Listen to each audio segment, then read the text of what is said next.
Hello again, my dear listeners. Welcome back to the Crime Whisper now. I know many of you use these stories as a way to drift off into sleep, so before we begin, I want you to get comfortable, maybe dim the lights, maybe tuck yourself in, and while you do, why not leave a little comment, letting me know where in the world are you listening from tonight. I love seeing those answers. It feels like our own little community, spread across the globe. And of course, if you're enjoying these stories, don't forget to like and subscribe. It really helps me keep whispering these dark tales into the night. For you all right? Let's begin. Close your eyes, relax, and imagine the quiet streets of Suwon, South Korea, on a spring evening in 2012. It was April 1st, 2012, a Sunday night. The streets had grown quiet after a long weekend, and the neon glow of shop signs began to flicker out one by one in a small rented apartment in Suwon. A man named Won Chon returned home after a day of work. He was not a remarkable man in any way, just another face among thousands, blending into the crowd. But what made him stand out, at least in the shadows of this story, was not something visible on the outside. It was what lived deep inside him, a darkness, waiting for the right moment. That evening, he heated up some leftovers, pork, greasy and cold, the kind of meal eaten without thought or joy. He poured himself a glass of cheap liquor, one glass then another. The warmth of alcohol filled him, clouding his judgment, loosening the restraints that ordinary men keep in place. On the table lay the remains of a peeled tangerine. The television flickered in the background, showing images he wasn't really watching. After a while, he stood, stretched, and stepped outside to smoke a cigarette. Trash bag in hand, the night air was cool, carrying the faint smell of earth and concrete hand. Then the thought came, not slow, not gentle, but sharp, sudden, invasive, a dark impulse. Instead of dropping the trash and heading back inside like any other night, he stopped. He looked around then, almost like a predator settling into the tall grass. He crouched down and hid behind an electrical pole near his building. He waited, watching, listening, waiting for a woman to walk by. The wrong walk home around 10:30 p.m. A young woman named Kim, just 28 years old, was returning home from work. She was exhausted, but determined. Kim worked at a mobile phone manufacturing company. About a kilometer from her home, the buses had already stopped for the night. She could have taken a taxi. It would have cost her the equivalent of just a couple of US dollars. Her company even gave her a transportation allowance.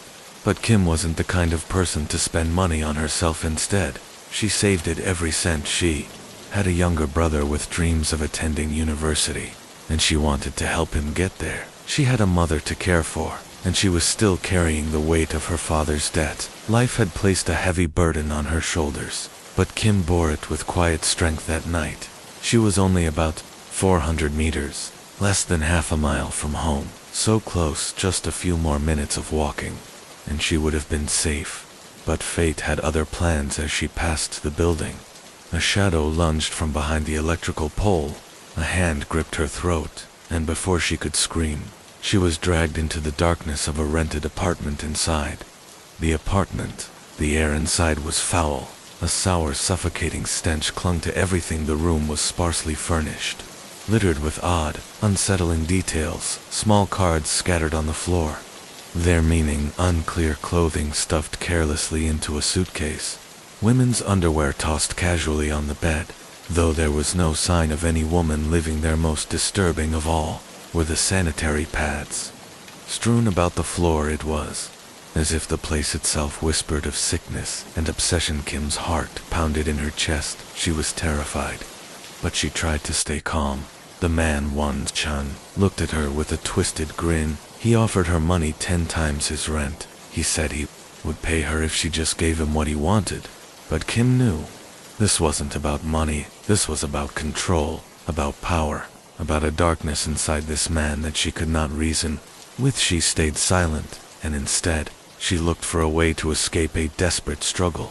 Kim's instincts screamed at her to escape. She circled toward the door, hoping to slip past him, but Won Chon was fast. He grabbed her, slammed her to the ground, and dragged her into the bedroom. She thrashed, kicked, fought with every ounce of strength. Each second was borrowed time. He pulled at her clothes. But she resisted with a ferocity born of sheer will to live. Frustrated, sweating, he paused. The alcohol in his system demanded release. And with grotesque casualness, he muttered something and stumbled toward the bathroom. The bathroom was directly across from the bedroom. So to flee, Kim would have to pass right by him. He left the door open, urinating while glancing back toward the room, ensuring she couldn't slip away unnoticed. But Kim was clever.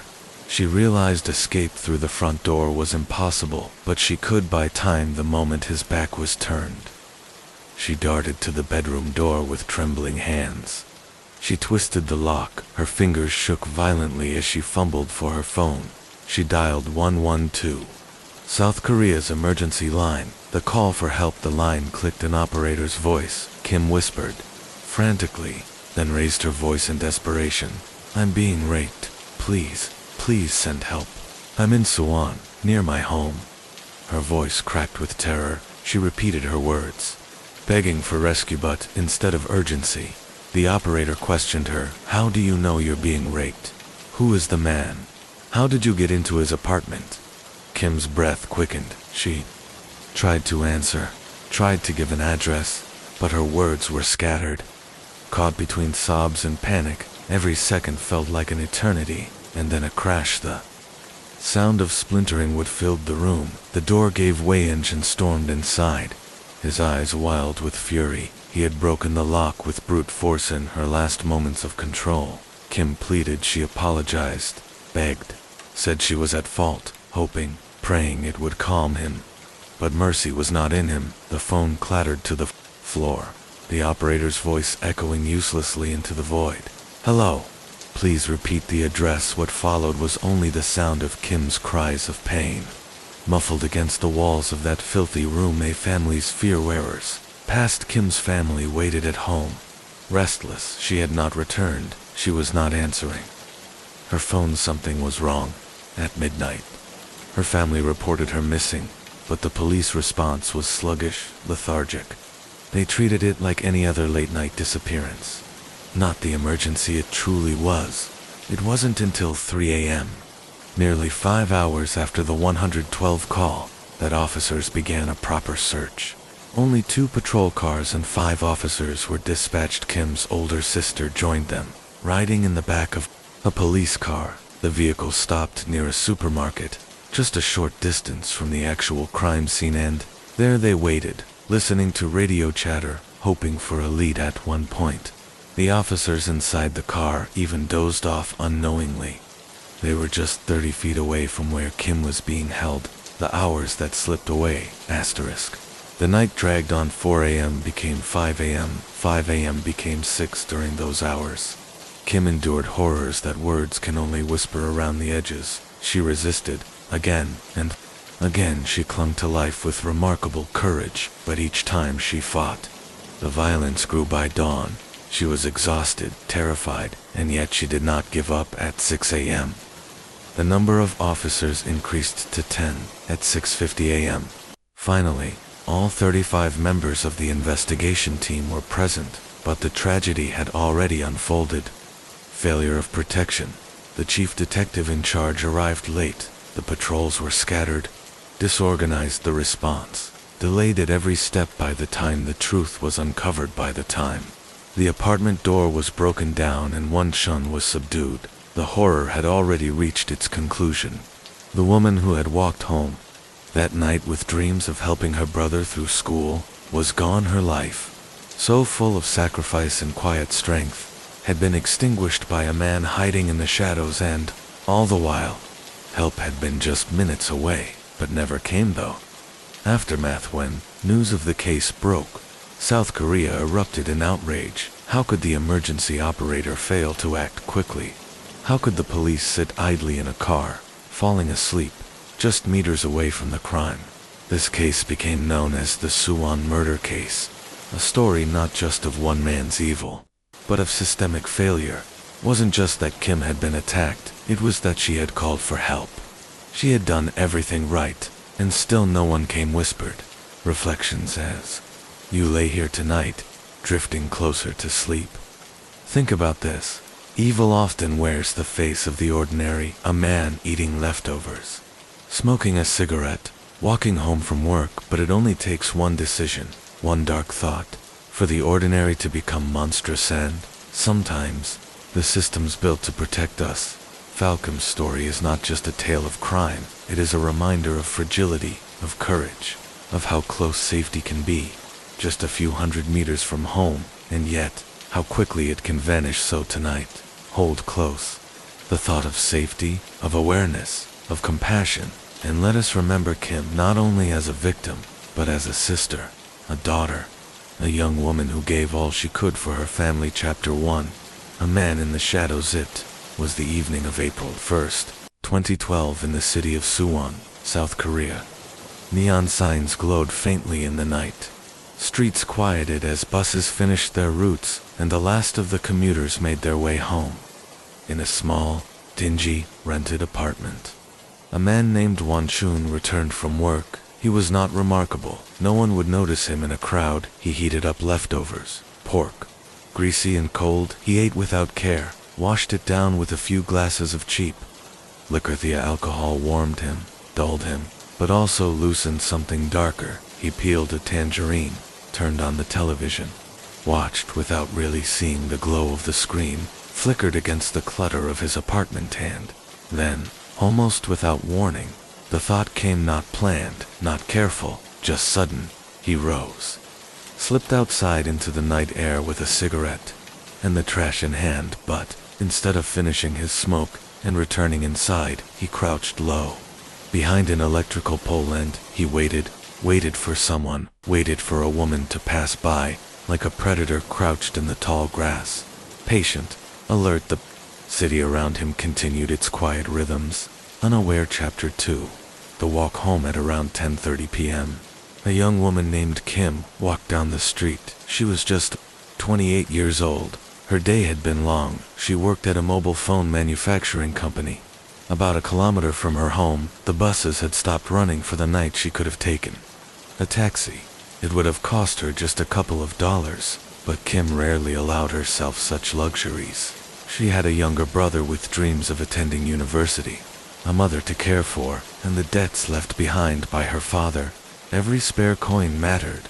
Her company gave her a transportation allowance, about $100, but she saved even that, giving it to her brother as pocket money. Her life was one of careful sacrifice, quiet resilience. That night, she was only 1,300 feet from home, so close the lights of her neighborhood, almost in sight. But behind the electrical pole someone was waiting. Shadow moved in before she could react. A hand closed around her throat. Chapter 3. The trap. One dragged Kim into his apartment. The moment the door closed, she felt it. This was no safe space. This was a nightmare. The air was foul, sour, heavy with rot. The room was nearly empty, but littered with strange details. Small cards scattered across the floor, a suitcase, half open, clothes and underwear thrown carelessly inside. Most disturbing of all, sanitary napkins strewn across the floor, though there was no sign of another woman ever living there. It was as if the room itself whispered of obsession and sickness. Won-chun leered at her, muttering that he would pay her. He offered an absurd sum, 10 times his rent, if she would sleep with him, but Kim understood this was never about money. She stayed silent, scanning for a chance to escape. She tried to circle him, aiming for the door, but he lunged, caught her, slammed her to the floor, and dragged her into the bedroom. He ripped at her clothes, but Kim fought back. Tooth and nail, she resisted with everything she had, and he grew frustrated. Chapter 4. The phone call. Eventually, Won-chun stumbled toward the bathroom. He left the door open, relieving himself, eyes flicking back toward the bedroom. Kim's mind raced. She couldn't run. He would see her, but she could stall. She could lock the door in a sudden burst. She rushed to the bedroom door, slammed it shut, twisted the lock. Her hands shook violently.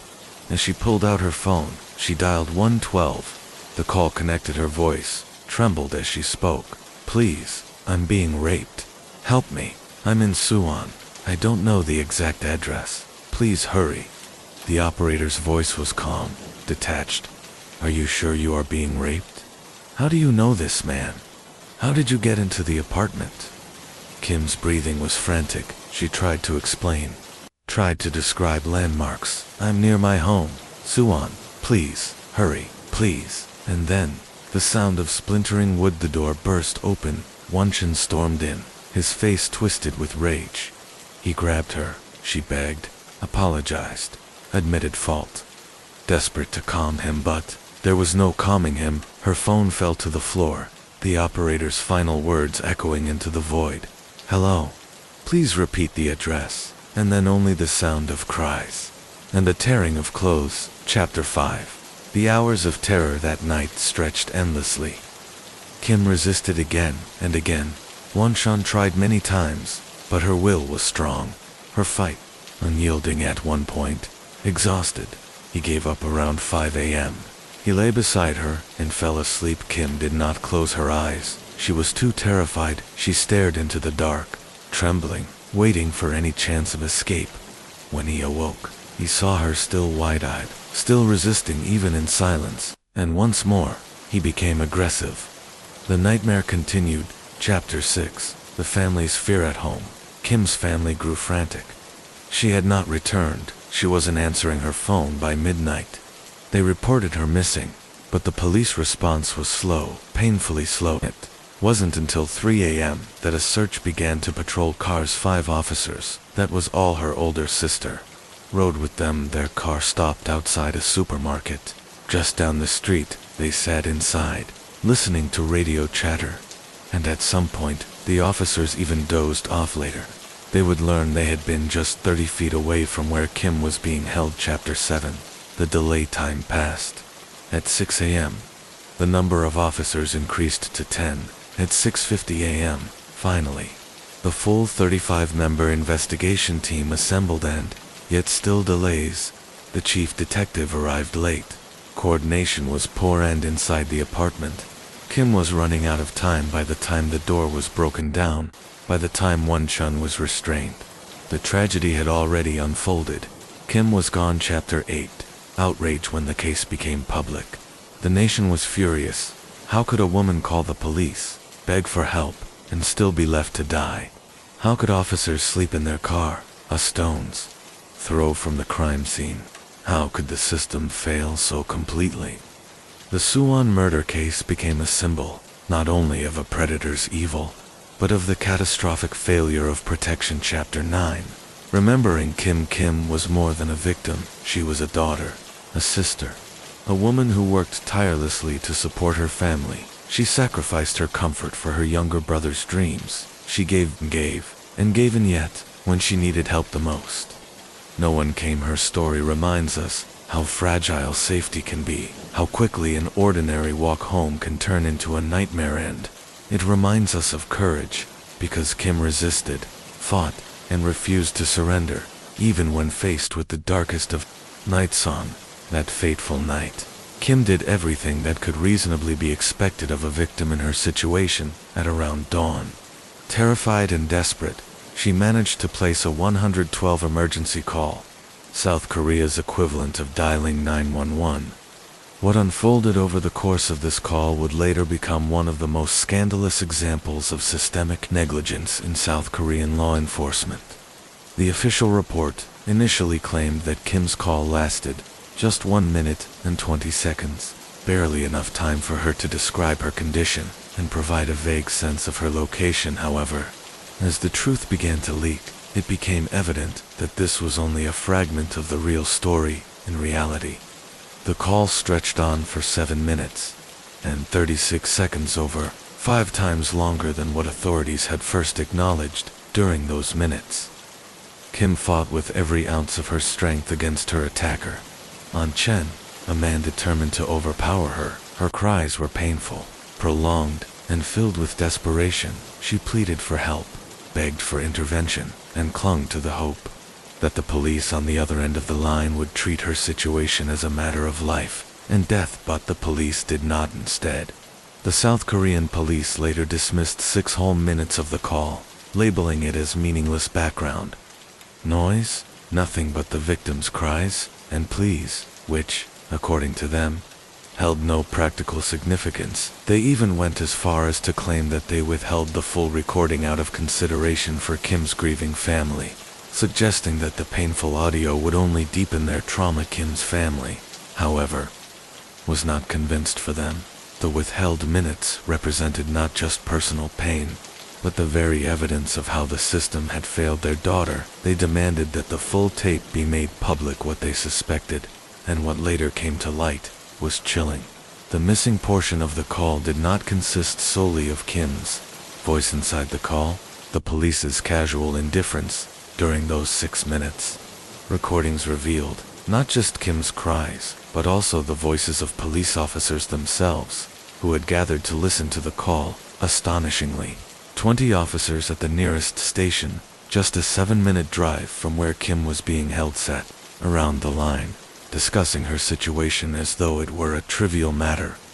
One officer remarked dismissively, "I think they know each other. Isn't this just a couple arguing?"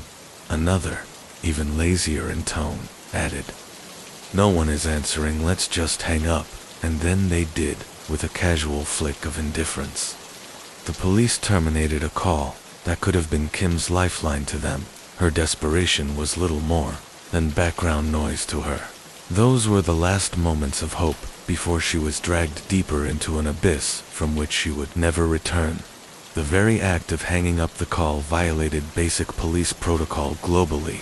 In higher-risk situations, operators are trained never to end a distress call until units arrive at the scene. The line is meant to remain open, capturing not only the victim's words, but also crucial environmental sounds, footsteps, background noises, or even the perpetrator's voice that can help triangulate the situation. Kim, without being told, instinctively kept the call going, proving she had the presence of mind to do everything possible to aid her own rescue. Yet the officers, negligent and impatient, severed her last connection to safety. The mishandling of evidence, the hidden surveillance footage. The call was not the only piece of evidence mishandled. On April 2nd, police conducted a search near Jong Elementary School, close to where Kim had been abducted. They confirmed that a surveillance camera at the back gate had captured a chilling 13-second video on Chen dragging Kim against her will. This was irrefutable proof of abduction, and yet, the police denied its existence for a full week when confronted. They insisted that no such footage was available. Only on April 9, 7 days later, did they finally release the video. Their excuse was baffling. They argued that since the suspect had already been apprehended by then, the footage was not considered a priority, and thus did not merit disclosure. This explanation only further enraged the public. For many, the delayed release was not an oversight, but a deliberate attempt to cover up their mishandling of the case. Opportunities. How Kim could have been saved. The tragedy of Kim's death was not inevitable. At multiple points during the ordeal, she could have been saved if only the authorities had done their jobs competently. Kim had provided detailed location information during her call, using her descriptions. The operator calculated a search radius that narrowed the area to just 65 households. This meant that if only 33 officers had been dispatched, each searching 2 homes, the victim could have been located before fatal harm was done. Later analysis report confirmed the accuracy of this narrowed search zone, and yet, because the newly appointed team leader dismissed it and instead clung to the original vague directives, the scope ballooned unnecessarily to over 3,000 households. This massive expansion wasted time, resources, and diluted urgency. Second, the operator failed to guide the victim strategically. Well-trained dispatchers in critical cases ask targeted questions to extract useful clues. How many floors does the building have? Does the suspect have distinguishing features, glasses, facial hair, tattoos? Can you hear nearby sounds, traffic, trains, animals that might give a sense of location? Such information can drastically improve chances of rapid rescue. Kim, left without guidance, still managed to stay on the line, but the lack of professional prompting meant her cries yielded little tactical value. Third, by ending the call. The officers obliterated the chance to gather further evidence. The background sounds of doors creaking, footsteps, or even on Chen's threats could have helped pinpoint her position. Instead, arrogance and complacency turned what could have been a lifeline into a dead end. Every one of these mistakes stacked together, pushing Kim step by step toward the abyssed man behind the crime, who was On Chen. Understanding why Kim became the victim also requires examining the man who attacked her. On Chen, born in 1970 in China's Inner Mongolia Autonomous Region, On grew up in poverty, surviving through farming and temporary labor. In 2007, he began traveling to South Korea to work.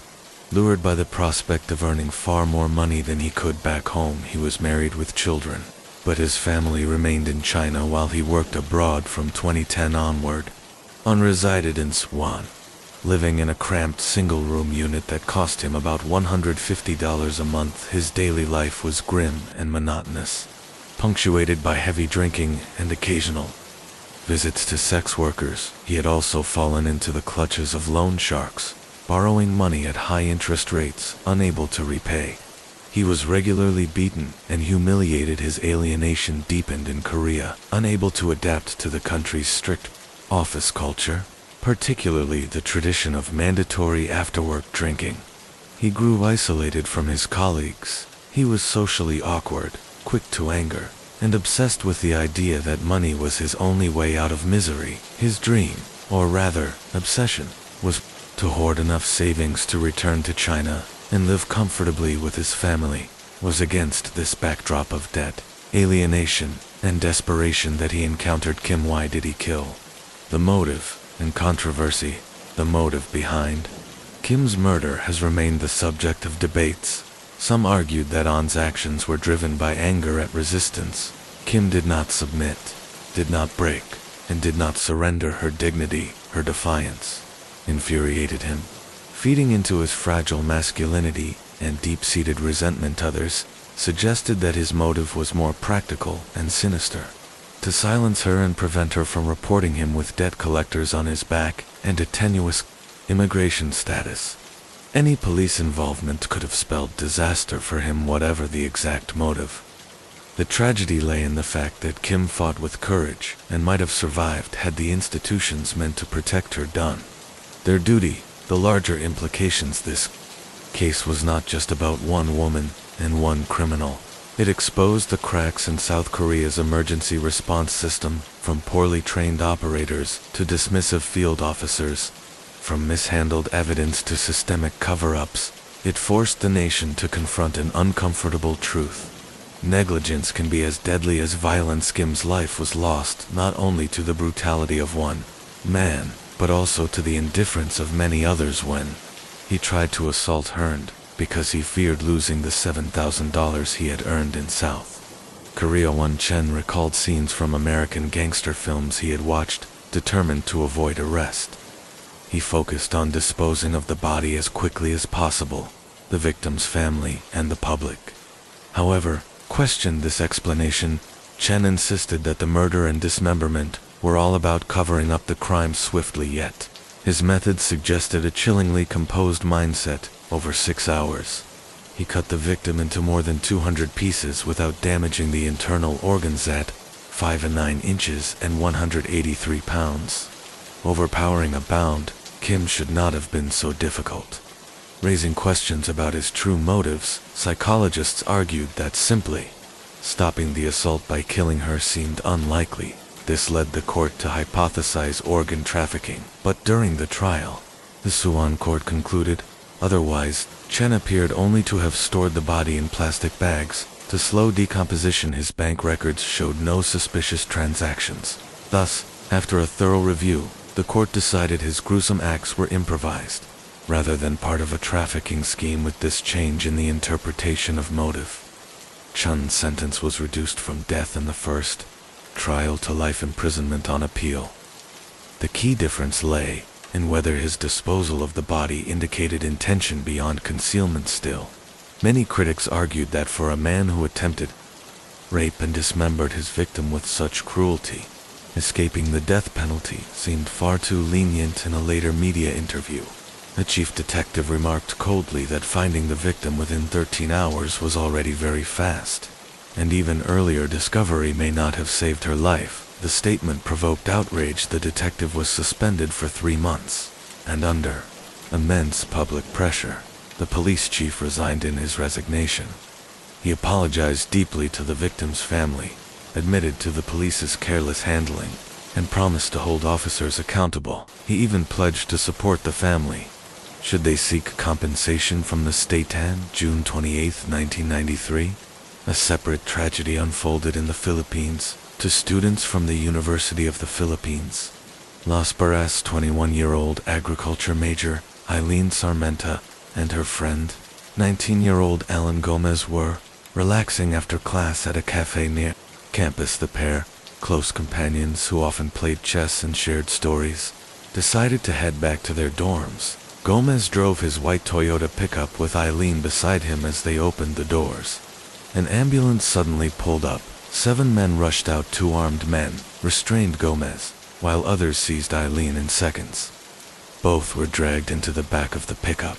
Helpless against the ambush, the kidnappers sped off in Gomez's truck. Following the ambulance, the shopping center, normally bustling and safe, had become the scene of a brazen abduction. No security cameras captured it. Only Gomez's wallet, dropped in the struggle, hinted at what had happened. Gagged and bound, the terrified students were powerless. Behind the attack was not a random crime, but a calculated plan to deliver a gift to a powerful man. The men had searched the university earlier for Eileen, and when they failed, they turned to the shopping center. After half an hour of driving, the vehicle stopped. Eileen was yanked into the light. Before her stood a large iron gate leading into a secluded ranch. From the main entrance emerged a man whose bearing radiated authority. Antonio Sanchez, dressed in a pristine white tennis shirt. Sanchez was no ordinary figure, the mayor of Calawan. He used the ranch as both a retreat and a stronghold for the 2 abducted students. It would become the site of unimaginable horror. Antonio Sanchez, born May 10, 1946, had risen from vice mayor in the 1970s to mayor by 1988, known for his vanity plastic surgeries. His infamous mop-like hairstyle, and his open boasts of mistresses. Sanchez wielded power with arrogance. Rumors linked him to gambling syndicates, a private armed force, and vast illicit wealth. In 1993, as Eileen Sarmenta interviewed him for her school paper, his gaze lingered on her. From that moment, his dark obsession began, and on that night at the ranch, as Eileen was dragged before him, his expression revealed twisted satisfaction. Looking briefly at Gomez, Sanchez coldly asked who the young man was. The tragedy of Sarma and Gomez at night of terror. The ranch stood silent under the pale glow of the moon. Its walls, weathered by years of sun and dust, had witnessed many gatherings of laughter and music in the past, but on this particular night, its doors closed behind 2 terrified students, sealing them inside a nightmare they could never escape. Began with an explanation as cold as it was careless. One of the younger accomplices, his voice trembling, muttered, "Sorry, boss, they were together. We had to bring him along to avoid trouble." His words referred to Gomez, a 19-year-old student who had been at the wrong place at the worst possible time. Sanchez, the ringleader, listened with indifference, without hesitation. He seized Sarma by the arm and dragged her across the threshold of the ranch house. The heavy door slammed shut behind them, muffling the night air and cutting off any last hope of escape for Sarma, a promising university student. The hours that followed inside that house became a descent into unimaginable cruelty. Gomez's ordeal, while Sarma was being dragged into Sanchez's private quarters, Gomez's fate was sealed elsewhere in the ranch. The kidnappers pushed him into a cramped restroom where a small television flickered with static light. 4 of the men lounged there, drinking and watching meaningless programs. Out of boredom, or perhaps out of sheer cruelty, they turned their attention to Gomez. To them, this young man was not a student with dreams, not a son, not a friend. He was merely a problem, a witness. a loose end that had to be erased. They began tormenting him. In turns, the blows rained down with fists, boots, and the blunt ends of their weapons. Gomez curled himself into a ball on the cold cement floor, his arms wrapped desperately around his head, but no defense could withstand the relentless brutality. One of the men, showing a particularly sadistic streak, raised the butt of his gun high and slammed it against Gomez's chest. The sound of the impact echoed in the small room, followed by the dull thud of his body hitting the ground again. Time, blurred pain consumed him. Blood streaked his face and stained his clothes, when finally, his body lay motionless, covered in wounds. The tormentors stopped. They glanced at him only briefly, before returning their eyes to the television, as if nothing extraordinary had taken place to them. His suffering was nothing more than a momentary distraction, Sanchez's gift. Meanwhile, in another room of the ranch, Sarma endured a different horror. Sanchez, stripped down to nothing but a white tennis shirt, imposed himself on her with unrelenting violence. She cried until her throat ached, her hands bound tightly behind her back, her hair tangled and disheveled. Her white shorts had been torn away, leaving her exposed and humiliated. Hours passed in this private hell, until finally, Sanchez stopped wiping the sweat from his brow. He looked down at her, his special gift. In front of his accomplices, he declared, with chilling indifference, "I'm done with her now. You can do whatever you want with her." His words sealed Sarma's fate. When the men asked about Gomez, Sanchez shrugged. He didn't care. Kill him, silence him. He ordered the journey of no return. The kidnappers stuffed both students into Gomez's own pickup truck. The convoy of vehicles departed the ranch. First the truck, then an ambulance carrying several of the men from inside the ambulance's cabin. Some could see the truck in front swaying. Perhaps Gomez, clinging to the last threads of life, was struggling against his restraints. Perhaps Sarma, desperate and terrified, was crying out for mercy. Then a gunshot shattered the night. The truck screeched to a halt. One man climbed out, dragging Gomez's blood-soaked body onto the roadside. Without hesitation, he raised his weapon and fired a final shot into the young man's head. The execution was quick, almost casual. Then the convoy resumed its path forward, leaving Gomez lifeless on the ground, his dreams and future extinguished. Sarma, witnessing this, fell into silent horror. The weight of what she had seen pressed upon her chest, suffocating her. She was alone now, utterly powerless, her fate hanging by the whims of monsters. The cane fields. Their journey ended at a sugarcane field, its tall stalks swaying in the night breeze. But this place, often a symbol of livelihood and harvest, would become a graveyard of dignity there. One after another, the men forced themselves on Sarma. She was pinned down in the truck bed, her arms and legs restrained. Her cries pierced the night, echoing through the empty fields. But no one came. She begged between sobs, pleaded for them to stop. When the assaults ended, one man reached for his gun. Sarma sensed the danger immediately. She struggled upright, kneeling on the blood-stained metal bed of the truck, her tear-streaked face turned toward her captors. Her voice broke as she pleaded, "You've already taken my body, my dignity. Please, spare my life." But mercy was not part of their nature. Coldly, they stuffed a filthy rag into her mouth, silencing her final words. A finger tightened on the trigger, the barrel aimed at the distinctive mole on her face, mark that had once been considered her beauty. The gunshot rang out. Sarma's body collapsed. She was discarded like refuse in the truck bed, a young life extinguished without pity.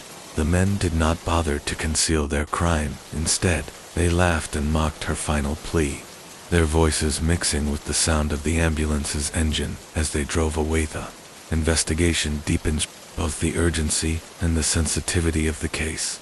The Philippine authorities dispatched investigators to Laguna. Immediately, their mission was clear: expedite the inquiry, preserve what little evidence remained, and uncover the truth before it slipped through bureaucratic cracks. At the center of the local response stood Police Chief Carno, who carefully studied the evidence and testimonies from his perspective. The violence inflicted upon the two students told a clear story.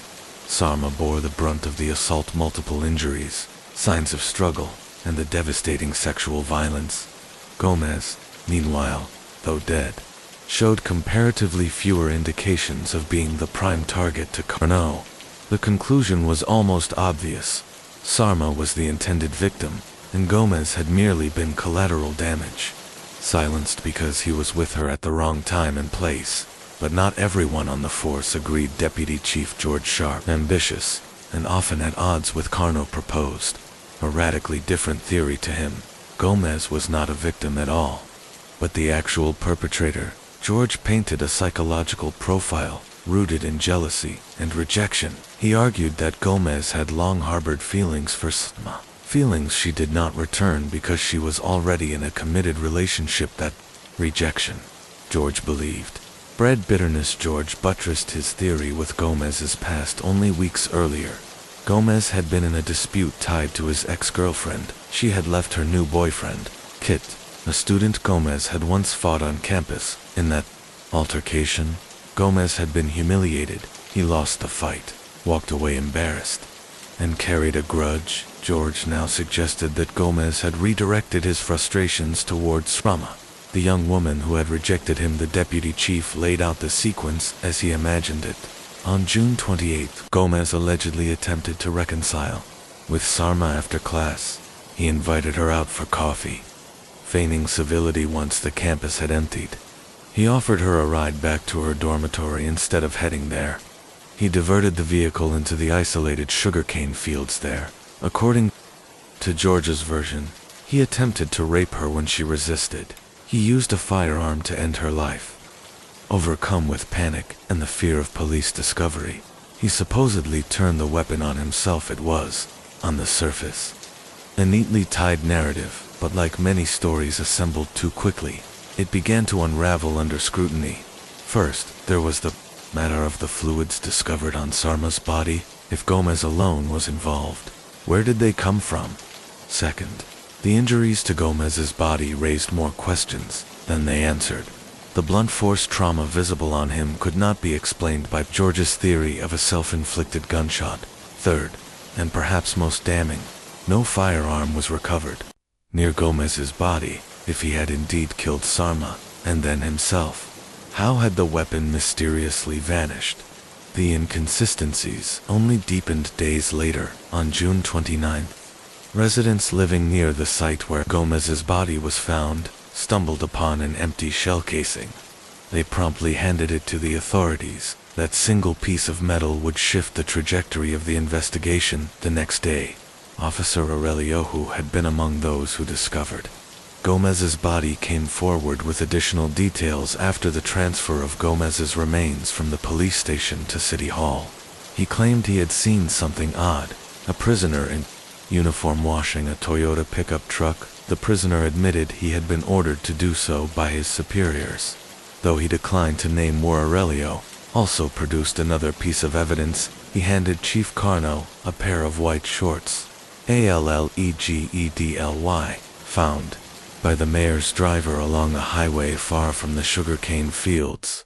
The shorts were believed to possibly belong to Sarma then. Curiously, Aurelio vanished. His sudden disappearance, casting yet another shadow of suspicion across the case. In 1993, forensic science in the Philippines had not yet advanced to the widespread use of DNA testing. Investigators, therefore, could not definitively identify the sources of the fluids found on Sarma's body, but what they could do was analyze the shell casing. Ballistic testing revealed that the bullet had been fired from a Colt .45 pistols, specifically one registered to Officer Luis. The revelation was damning. Luis was not some peripheral figure. He had been directly involved in earlier operations with Deputy Chief George, targeting drug dealers in the area. Even more troubling, Luis was among the officers who had discovered Gomez's body now. His service weapon had been identified as the gun that killed Sarma. The evidence began to pile up. The metallic fragments embedded in Sarma's face were consistent with scratches found on the recovered shell casing. Investigators concluded with growing certainty the weapon that had killed Sarma was indeed Luis's gun. Luis had not retrieved his firearm after June 9th. when it had been logged at the station. That gap raised further suspicion very soon after. Luis, accompanied by his brother Rogelio, and, strangely enough, Mayor Antonio Sanchez, appeared at the police station to surrender Rogelio. Notably, was the individual who had first reported the discovery of Sarma's body. The brothers confessed they admitted to killing Sarma and Gomez, but claimed they had done so under orders. The confession begged the obvious question: who was pulling the strings?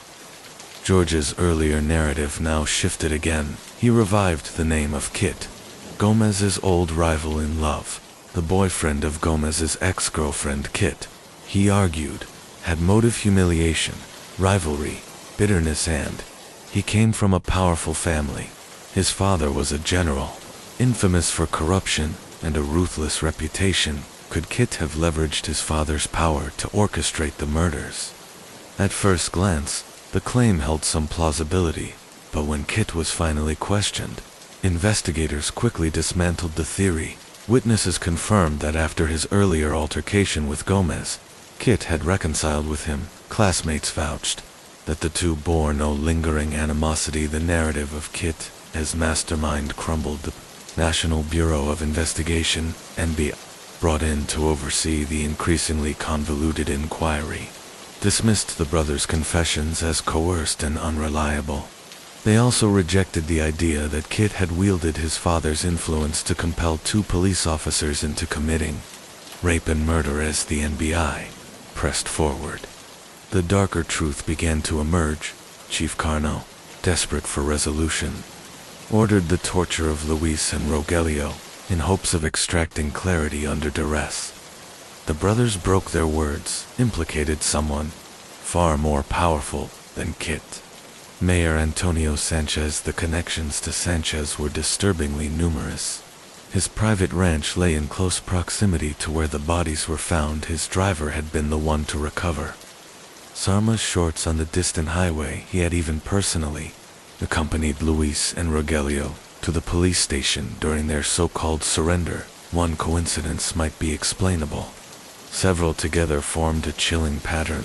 The NBI dug deeper. Investigators learned that Sanchez had in fact interacted with Sarma previously during an interview for the school newspaper. When questioned about his whereabouts on the night of June 28, Sanchez faltered at first. He claimed memory failed him, then pressed further. He spun a story. He had dropped his child off at school, gone to his mistress's house for dinner, attended Mass at San Pablo Church, and returned to the mistress's home by 10 p.m. This shifting timeline did little to bolster his credibility. On the contrary, it suggested evasion, an attempt to construct an alibi where none existed. The closer investigators looked, the more Antonio Sanchez's name entwined with the tragedy of Sarma and Gomez.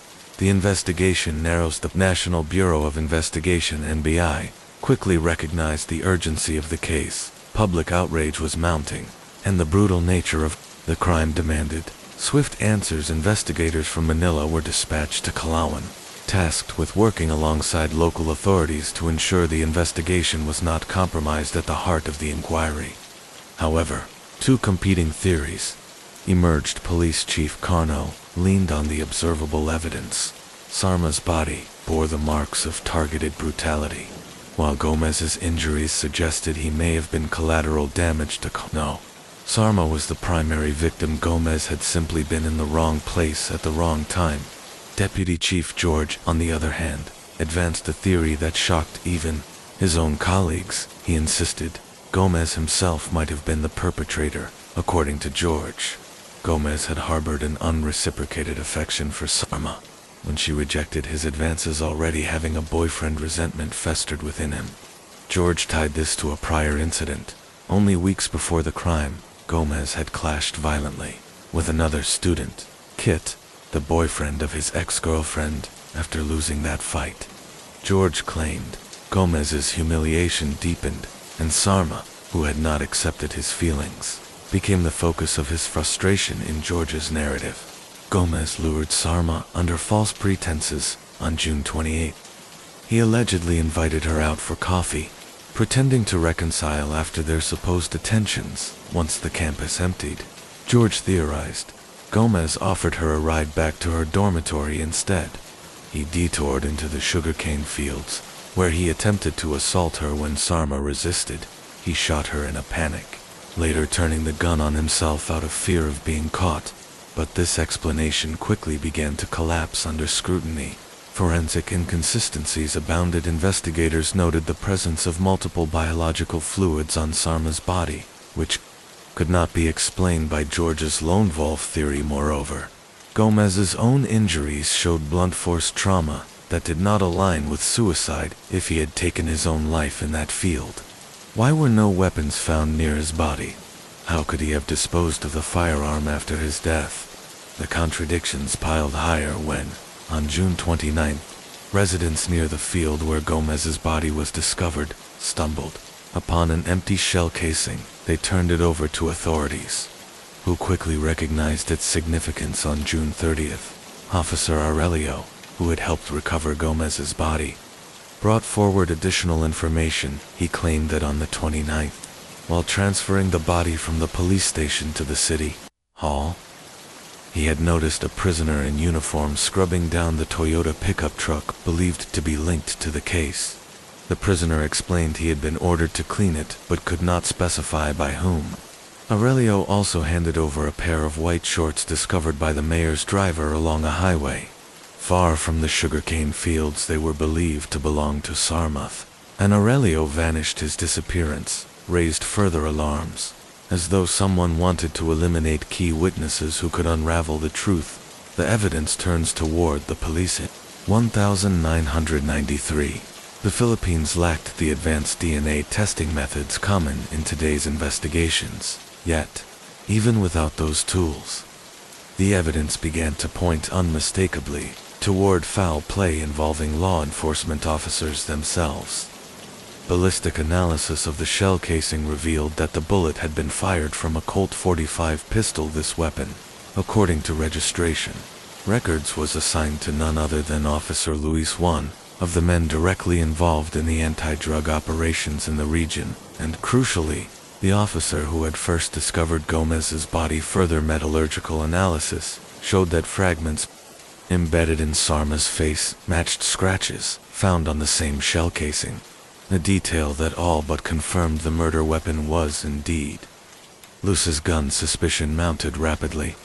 Luis had failed to reclaim his firearm after submitting it to the station on the 9th, a decision that now looked less like oversight and more like avoidance. The chain of evidence left investigators with little choice but to interrogate Luis directly. Days later, in a dramatic turn, Luis and his brother Rogelio arrived at the police station accompanied by Mayor Antonio Sanchez himself. They surrendered voluntarily, confessing to the killings of Sarma and Gomez, yet they insisted they were not acting on their own. They claimed they were following orders, a convenient scapegoat when pressed. The brothers initially pointed the finger at Kit, the student who had once fought Gomez over a girlfriend. It was an explanation that Deputy Chief George eagerly embraced, as it neatly aligned with his earlier theory. Kit, they claimed, had engineered the entire plot, exploiting his father's status as a general with a questionable reputation. The motive was revenge against Gomez, and Sarma, tragically, became collateral damage. But this angle quickly unraveled upon locating Kit. Investigators discovered that he and Gomez had reconciled after their earlier fight. Their classmates corroborated this, stating the two no longer held grudges against each other. The idea that Kit would go to the extreme of ordering police officers to abduct, rape, and murder a fellow student was not only implausible, but entirely unsupported by evidence. The NBA and Police Chief Carno dismissed the Kit theory outright, but Carno, determined to extract more, authorized the torture of the Luis brothers in hopes of securing further confessions. The brutality yielded results, though, results of questionable reliability under immense pressure. The brothers altered their story once more. This time, they implicated their political patron mayor, Antonio Sanchez Dumini. Coincidences? The accusation seemed almost too explosive to believe Sanchez was a powerful figure in a man whose influence extended deep into both politics and law enforcement. Yet the circumstantial connections between him and the crime were difficult to ignore. For one, the site where Sarma and Gomez's bodies were discovered lay not far from Sanchez's private ranch. It was his driver, too, who had discovered Sarma's white shorts discarded along the roadside, and most notably, Sanchez himself had personally accompanied Luis and Rogelio when they surrendered to authorities, a gesture that seemed less like civic duty and more like strategic control over the narrative. As investigators dug deeper, they uncovered yet another disturbing link. Some months earlier, Sarma had interviewed Sanchez for the school newspaper. It meant Sanchez was at least familiar with her, giving a potential motive for why she might have been targeted when questioned about his whereabouts on the night of June 28th.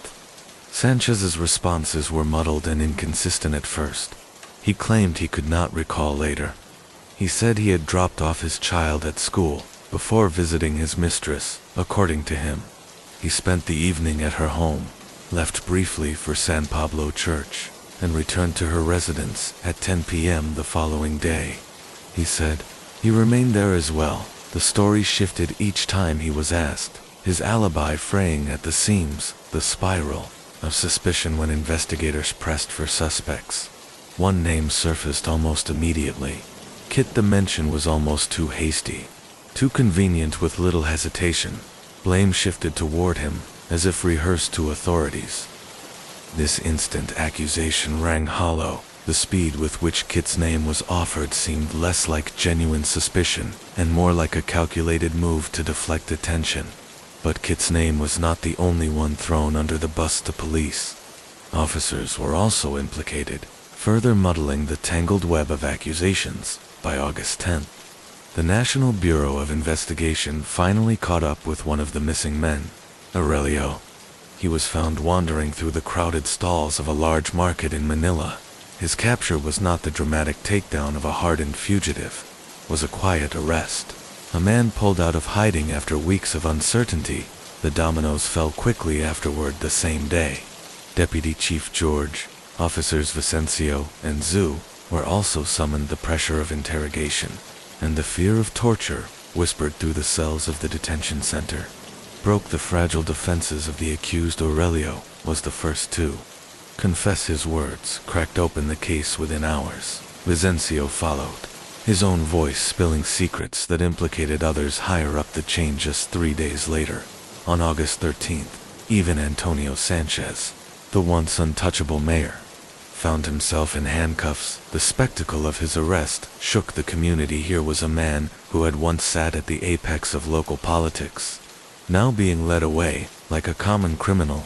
The confessions, the testimonies, painted a chilling picture of the night of June 28th. According to Aurelio and Vicencio, they were roped into what seemed at first to be a mundane task. Sanchez had ordered them to help pick up a gift. The phrasing sounded harmless enough, but it cloaked a sinister reality. Aurelio recalled how he and Deputy Chief George drove an ambulance that day. Along the way, they collected officers. Vicencio, Zhu, and Luis. Aurelio himself took the wheel, steering them out of town. Their journey meandered with several short stops, none of which hinted at the horror that was about to unfold. By 7 p.m., Luis abruptly ordered them to turn back. They soon picked up Rillo and Kit at the Calian gas station. It was only then, in the dim light of evening, that the true nature of their mission revealed itself. With a tone of cruel glee, Luis finally explained. This was no ordinary pickup. The so-called gift was Eileen Sarmenta herself. He boasted that the mayor's present would leave everyone drooling because of her beauty. From there, the testimonies aligned with the earlier accounts of brutality. The students, Sarma and Gomez, endured unspeakable torment. Yet, Aurelio and Vicencio were careful to insist that they themselves had not participated in the beatings or the assault. They positioned themselves as reluctant bystanders, swept up in a tide of violence they did not create, but with no physical evidence to confirm their innocence. Only their words stood between them and damnation.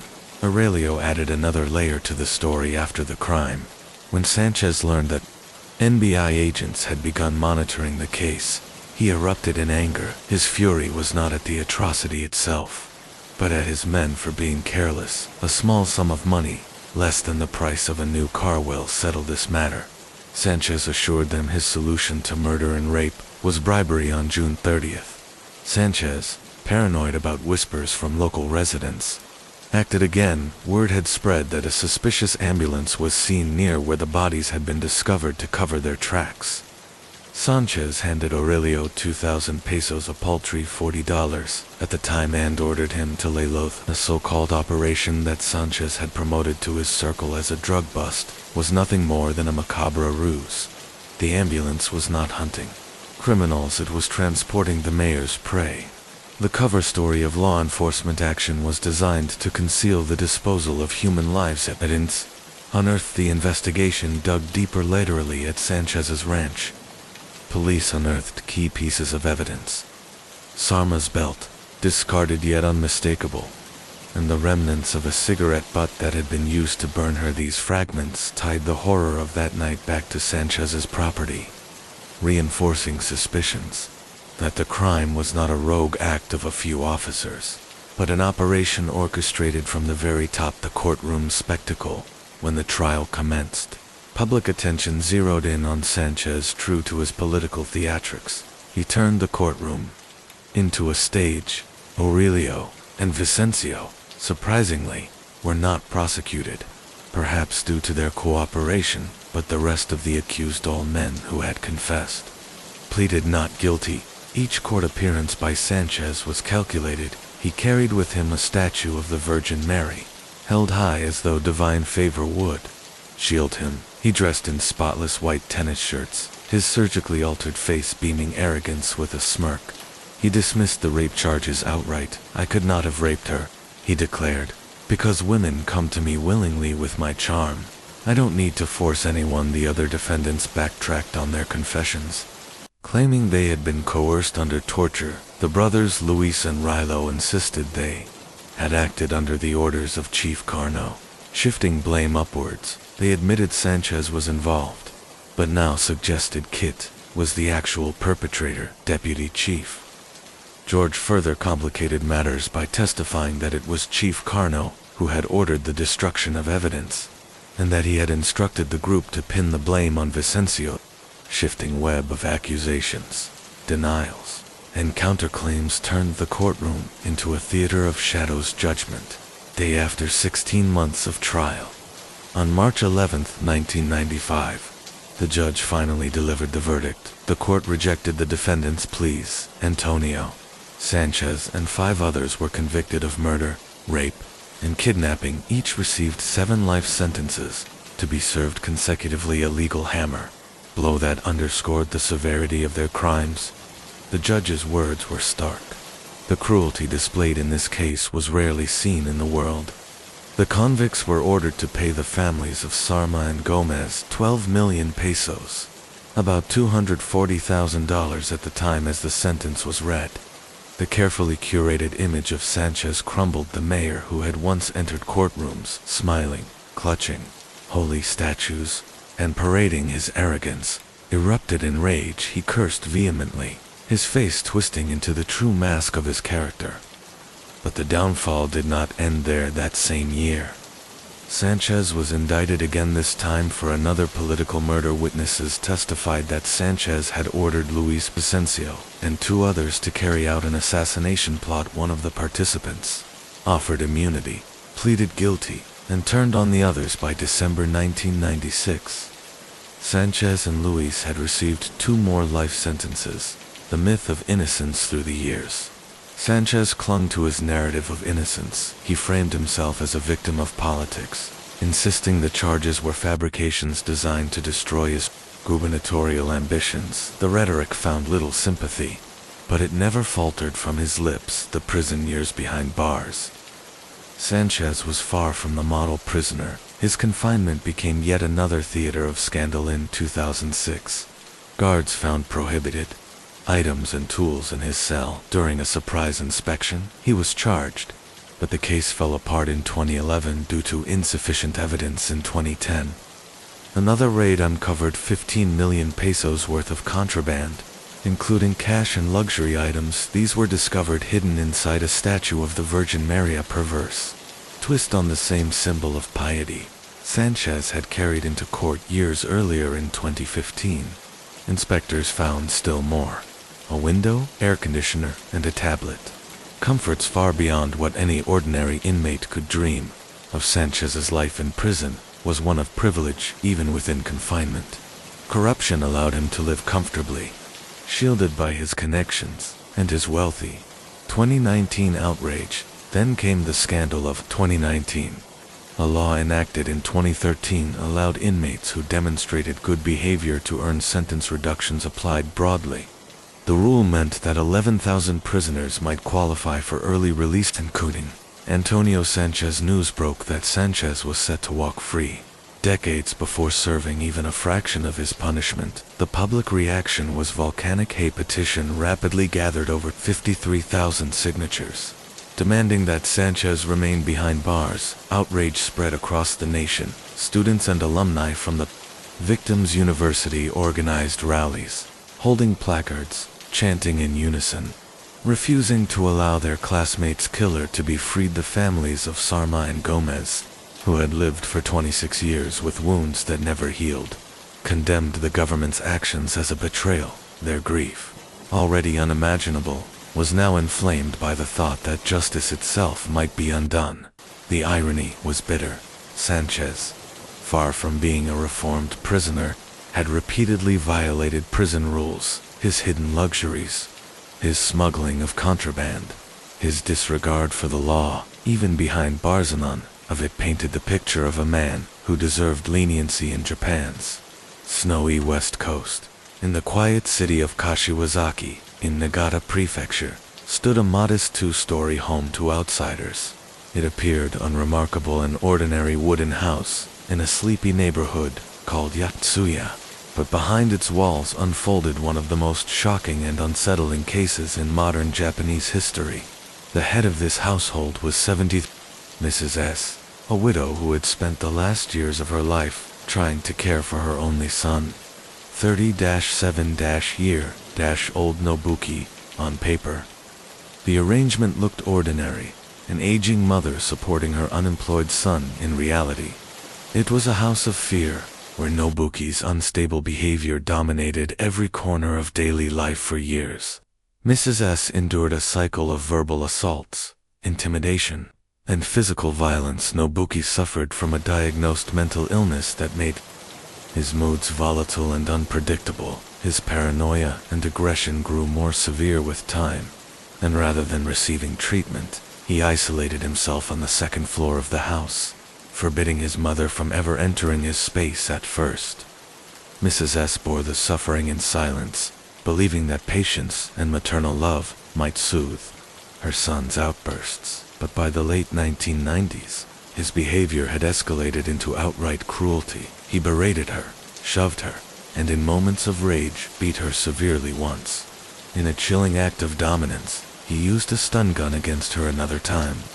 He tied her up to stop her from interfering in his fits of anger. He even restricted her freedom inside her own home, preventing her from going to the bathroom unless he allowed it. By then, Mrs. S. had lost the ability to cope on her own. She quietly began seeking help. First cry for help around for years before the events that would horrify Japan. Mrs. S. visited the local health center in Kashiwazaki. She explained that her son had become violent and she feared for her safety. The staff wanted to perform a home visit to assess the situation, but Mrs. S., terrified of her son's explosive temper, refused. If officials came into the home unannounced, she worried Nobuki might erupt into even greater violence out of fear of provoking him. She asked the center to hold off still. She tried other avenues. She sought medication for her son from a local psychiatric hospital, hoping that prescribed treatment might calm him down. But medicine alone did little. His condition continued to deteriorate, and his attacks on his mother grew more dangerous. By late 1999, matters had become intolerable. Desperate, Mrs. S. returned to the hospital once again, this time confessing the full extent of her son's abuse through tears. She described how he beat her, tied her up, and left her terrified for her life. She admitted she could no longer control him on her own. The doctor who listened to her story recognized immediately that the situation had crossed the threshold of domestic struggle and entered the realm of imminent danger. He recommended that Nobuki be forcibly hospitalized before the violence escalated further. For the first time, Mrs. S agreed. The risk of angering her son seemed less frightening than the danger of staying silent, preparing for intervention. Once the decision was made, plans for Nobuki's compulsory admission into a mental hospital began. The health center coordinated with city officials to schedule a welfare check and confirm the situation. When staff first arrived at the S residence, they were met with locked doors and silence. Nobuki refused to see anyone. The officials could only confirm Mrs. S's fearful testimony and withdrawal. Multiple discussions followed, and finally, a date was set. January 28, 2000. On that day, a specialized intervention team would visit the S home and initiate Nobuki's forced hospitalization. The timing could not have been worse. Kashiwazaki was blanketed in a heavy snowstorm that Friday. The streets were slick with ice, and the air was cuttingly cold at 1:30 p.m. 7 people, staff from the local health center, city officials, and medical personnel arrived at the quiet neighborhood of Yatsuya. Their destination was the 2-story house that had long concealed the torment of Mrs. S. The house itself was simple. It had a main entrance and a side door. Mrs. lived downstairs on the first floor, while her son kept to himself on the second floor. The layout itself reflected their fractured relationship. He had banished her from his territory upstairs, controlling even the boundaries within their small home. The intervention team, knowing Nobuki might try to flee, positioned 2 members outside near the side entrance to block any escape attempt. The remaining 5 entered through the main door, greeted by the trembling figure of Mrs. S claiming the stairs inside. The atmosphere was tense, the air was heavy, the silence broken only by the creaking of floorboards. As the officials stepped cautiously through the narrow hallway, they began ascending the wooden staircase, 14 steps leading up to the second floor, where Nobuki was holed up. At the top of the stairs stood the door to his room. Behind it was a man volatile enough to attack his own mother with a stun gun. A man who had resisted every previous attempt at intervention. The officials braced themselves for a confrontation. One of them called out, announcing their presence. They were here on behalf of Mrs. S, sent to help him receive medical treatment. No answers. Seconds ticked by. Then, without waiting for permission, they pushed the door open and entered the struggle inside the room. Nobuki lay in bed, half asleep. The sudden intrusion startled him awake. His eyes widened in fury as he realized strangers were in his sanctuary. Who gave you permission to come in here? He screamed, his voice raw with anger. His shouts grew louder, echoing off the walls, becoming a string of uncontrollable, incoherent screams. His body thrashed, his rage filling the small room like a storm. The team, trained for such resistance, quickly moved to restrain him. It took multiple people to hold him down. His strength was fueled by desperation, his arms and legs fighting with manic intensity. A sedative was administered, but it did not take effect immediately. For several agonizing minutes, the officials wrestled with the flailing man until the drug began to dull his movements slowly. His resistance weakened, his body grew heavy, his shouting tapered off, and at last he calmed into a sedated state. The team, though exhausted, breathed a sigh of relief. Their mission seemed nearly complete. Nobuki would be taken to the hospital, where he could finally receive treatment, and Mrs. S would be spared from further torment. But, as they waited for the sedative to fully take hold, someone in the room noticed something strange. The movement under the blanket. The bed where Nobuki had been lying was covered with a thick blanket. As the officials adjusted it, their eyes caught a subtle movement beneath the fabrics, something stirring in a way that did not match the sedation of the man they had just restrained. Curiosity turned quickly to dread. One of the staff members pulled out a pair of scissors and carefully sliced into the blanket. The fabric parted, and what they saw inside would shock them to their core. Huddled within the folds was a young woman. She was thin, her skin pale and dirty. her body clad in oversized clothing that seemed out of place. Her eyes darted with fear, wide and unblinking, like those of an animal trapped in a cage for a moment. Silence gripped the room. The officials stared in disbelief. They had come prepared to deal with a violent man, but they had never imagined discovering another person hidden in his bed. The room was hushed, save for the faint scratching of pens on notepads. Nurses moved quietly, adjusting the thin blanket that covered the frail young woman for hours. She had barely spoken, her eyes darting nervously whenever anyone came too close, but now, at last, she found the courage to respond when one of the city officials leaned in gently and asked for her name. The girl's lips trembled before forming words that had not been spoken in public. For nearly a decade, she gave her name, her home address, her date of birth, and almost unbelievably the names of her parents. The room froze among the officials. One man suddenly stopped writing, his face paled as the weight of recognition sank in. He knew this name. It was Fusako Sono, the girl who had vanished 9 years earlier from Sanjo City, Nagata Prefecture. When she was just 9 years old, the mystery that had haunted families, schools, and police for nearly a decade had been solved in an instant. The quiet, frightened young woman lying before them was not a stranger, not a nameless victim. They had found the missing girl everyone had long since assumed was dead, the girl who never came home. Fusako Sono was born in November 1980 in Sunan, a small town in Nagata Prefecture. She was the third child in what most would describe as an ordinary Japanese family. Her father worked the land as a farmer, while her mother managed the household, raising Fusako and her siblings in the unhurried rhythm of rural life. By all accounts, Fusako was a good child, obedient, kind, and responsible. She did well at school, and rarely caused her parents any trouble. Neighbors recalled her as cheerful, sometimes shy, but always polite. November 13, 1990, Fusako was a fourth grader. Only 9 years old, her school had organized a baseball game that day, and like many children, she stayed after classes to watch for a child. It was harmless fun, the kind of small detour from routine that every parent expects when the game ended.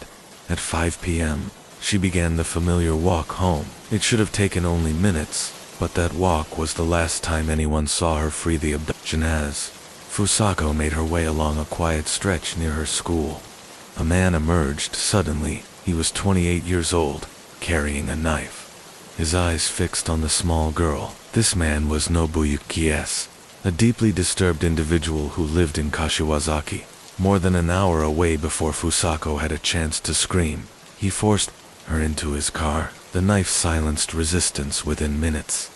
She was ripped from her ordinary childhood and thrust into a nightmare that would last 9 years and 2 months. He drove her straight to his home, a place that would become her prison on the second floor of his house. In a locked bedroom, Nobuyuki confined the terrified child. Every attempt to resist was met with violence. He threatened, he struck, and he made it clear that escape was impossible for more than 9 years. That room was her entire world. Day life stolen. In silence, Fusako's captivity was marked by cruelty and deprivation. She was fed only once a day, often left hungry and weak. Starvation became routine, and her thin frame deteriorated year by year. Her muscles wasted away from disuse. When rescuers finally found her, she could barely walk on her own. Hygiene was almost non-existent. Forbidden to leave the room, she was forced to use plastic bags as a toilet. Nobuyuki allowed her to bathe only once in 9 years. Clothes were rarely changed, and the isolation stripped her of dignity. As much as health, the confinement was not only physical, but psychological.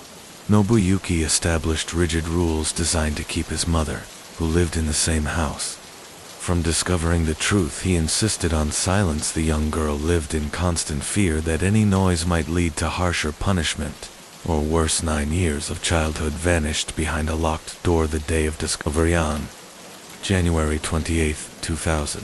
Everything changed. A stormy winter morning in Niigata saw local welfare officials and city staff visiting Nobushi's home. His mother had long complained of her son's violent, unstable behavior, and that day, Authorities arrived to intervene at first. It seemed like another routine welfare case. Nobuyuki resisted their presence, but his mother's pleas forced the team upstairs when they entered his second-floor bedroom. They noticed something strange, a figure under a blanket. What they uncovered shocked them. All beneath the blanket lay a gaunt young woman, trembling, eyes wide with fear. She looked like a ghost of someone who had once been healthy, malnourished, unwashed, and barely responsive. She seemed closer to death than life. The officials immediately brought her to a hospital, where medical staff tended to her fragile condition. It was here, under careful questioning, that she gave her name Fusako Sonora Union. After 9 years, the confirmation came quickly. Fingerprints verified what everyone now suspected. The girl hidden in Nobuyuki's bedroom was indeed Fusako, the child who had vanished in 1990. Word reached her family within hours. Her mother, who had carried the weight of grief and uncertainty for nearly a decade, drove 50 kilometers from Sanjo to Kashiwazaki that evening when she saw her daughter, now 18 years old, lying thin and broken in a hospital bed. The dam of emotions broke. She collapsed in tears of joy, of sorrow, of regret. For years, she had lived between hope and despair, not knowing if her little girl was alive or dead. Now, she had her answer. But the girl she embraced was not the same as the child she had lost. Fusako's childhood was gone, her adolescence stolen. What remained was the long, painful road of healing, and the unanswerable question: how had this nightmare been allowed to continue for so long? November 13th, 1990, was an ordinary Tuesday in Sanjo City. Nagata Prefecture School had ended, and the cool evening carried the smell of autumn. Fourth grader Fusako Sono lingered after classes to watch a friendly baseball game on the school grounds. To her, it was harmless fun, something to laugh about with friends before heading home. The game wrapped up around 5 p.m. Twilight was setting in. Children scattered, heading in different directions. Fusako gathered her school bag and started walking the short route home. It should have taken only 10 minutes, but as the minutes passed, then hours, Fusako never arrived. Day mother's unease at first. Her family thought little of the delay. Children sometimes lingered, talking with friends or stopping at a store, but by dinner, her absence grew alarming. Her mother began calling neighbors, asking if anyone had seen her daughter. When no one had, panic set in. By nightfall, the family was scouring the streets, calling out Fusako's name, searching parks, alleys, and riversides. The unease quickly spread. Neighbors joined the search, carrying flashlights through the dark, but Fusako had vanished without a trace. Police were notified by late evening. The Sono family notified the police. Officers quickly organized a search. Patrol cars combed the area. Officers questioned residents, and volunteers from the neighborhood association fanned out into the fields. This was not a city where children disappeared. Nagata was rural, quiet, and relatively safe. For a 9-year-old girl to vanish between school and home was unthinkable. But police immediately suspected abduction. There were no signs of drowning, no traffic accident reports, no runaway notes, only silence. The little girl had simply disappeared into thin air. Clues and dead ends in the days that followed. The search grew massive. Police dogs were brought in, helicopters scanned the riverbanks and fields. Posters with Fusako's smiling school photo were plastered on telephone poles, bus stops, and shop windows. Her face stared back at commuters across Nagata Prefecture, a haunting reminder of the girl who never came home. But there were no solid leads. Some witnesses thought they saw a small girl near the school gates that evening, but nothing more. Others claimed a suspicious car had been parked nearby, but the details were too vague. No license plate, no clear description, just whispers. Days turned into weeks, weeks turned into months. Say community on edge for the Sono family. The nightmare deepened. Every knock at the door brought a rush of hope, only to collapse into disappointment. They fielded prank calls, false tips, and rumors. Strangers claimed to have seen Fusako in other prefectures. Some suggested she had been taken abroad. Others cruelly whispered that perhaps the parents themselves were hiding something. The stress nearly tore the family apart. Fusako's mother, especially, refused to give up. She prayed daily, clinging to the belief that her daughter was still alive. Yet the years brought no answers for the community. The case became a legend of dread. Children were no longer allowed to walk home alone. Parents escorted sons and daughters to and from school. Fear lingered over Sanjo City long after the initial search faded away, vanishing without closure by the mid-1990s. Fusako's disappearance had joined the list of Japan's unresolved cases. Police continued to keep files open, but no fresh leads emerged. The trail was cold. Unbeknownst to everyone, the missing girl they were searching for was not far away, just 50 kilometers from her hometown. Fusako was alive but locked inside the second-floor bedroom of her abductor's house for 9 years. Her existence remained invisible, hidden behind curtains and lies while her family mourned the unknown. She endured hunger, violence, and silence, waiting for a rescue that seemed like it would never come. When Fusako disappeared on that November evening in 1990, her kidnapper wasted no time. Nobuyuki S. and 28.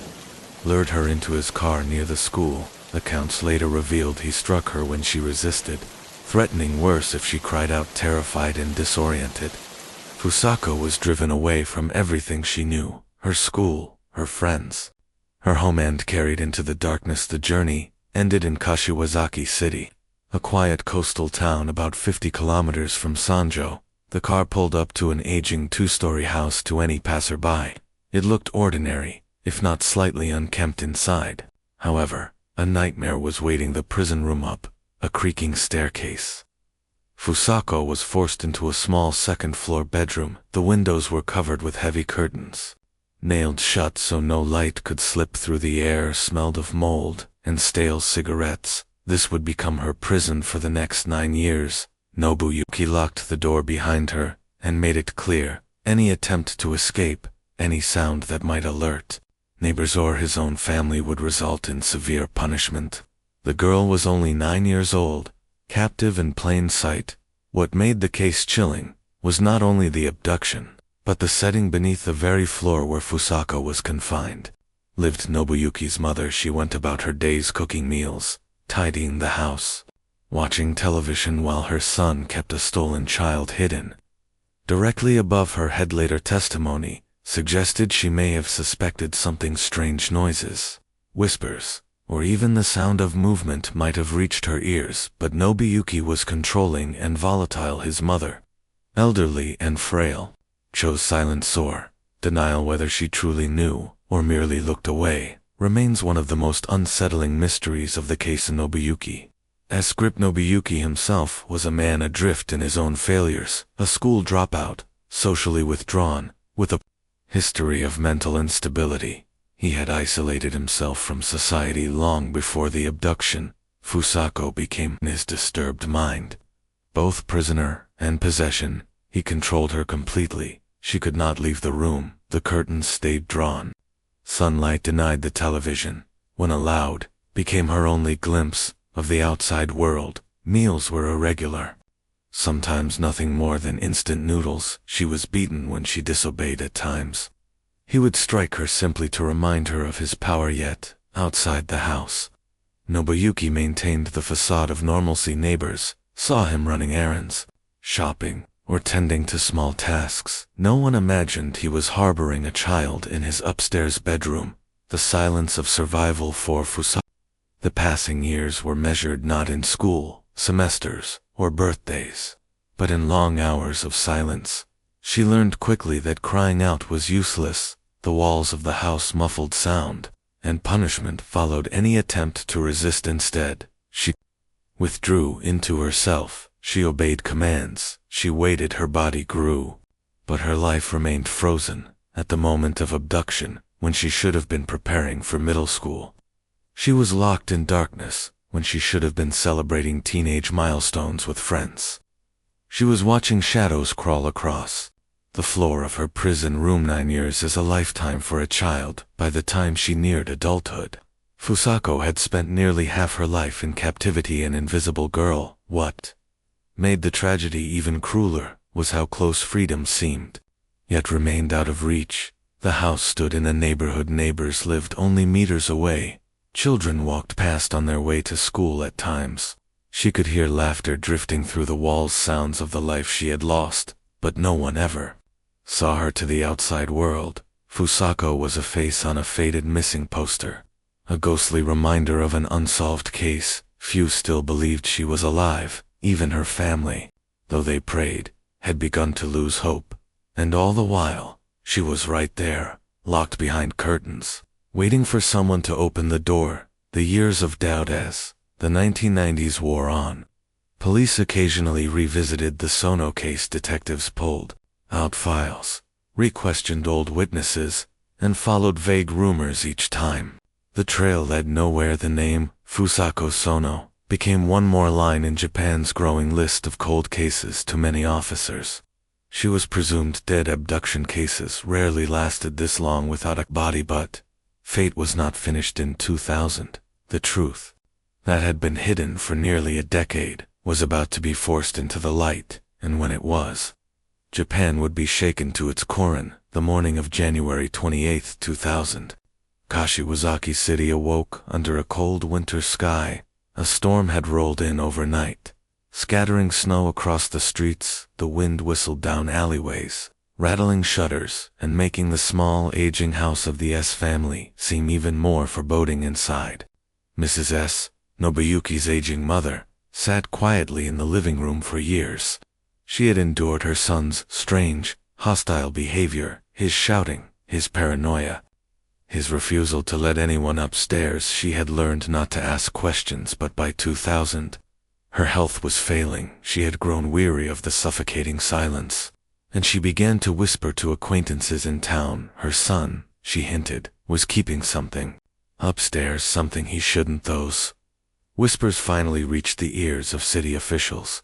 The intervention that morning, a social welfare officer, accompanied by several staff members, knocked on the door. Their original purpose was not to investigate a kidnapping, but to assess Nobuyuki's mental state. Reports had circulated for years about his instability, his withdrawal from society, his abusive rages toward his elderly mother. It was possible, some believed, he should be hospitalized. Mrs. S. hesitated at the door, but under pressure, she allowed the officials inside.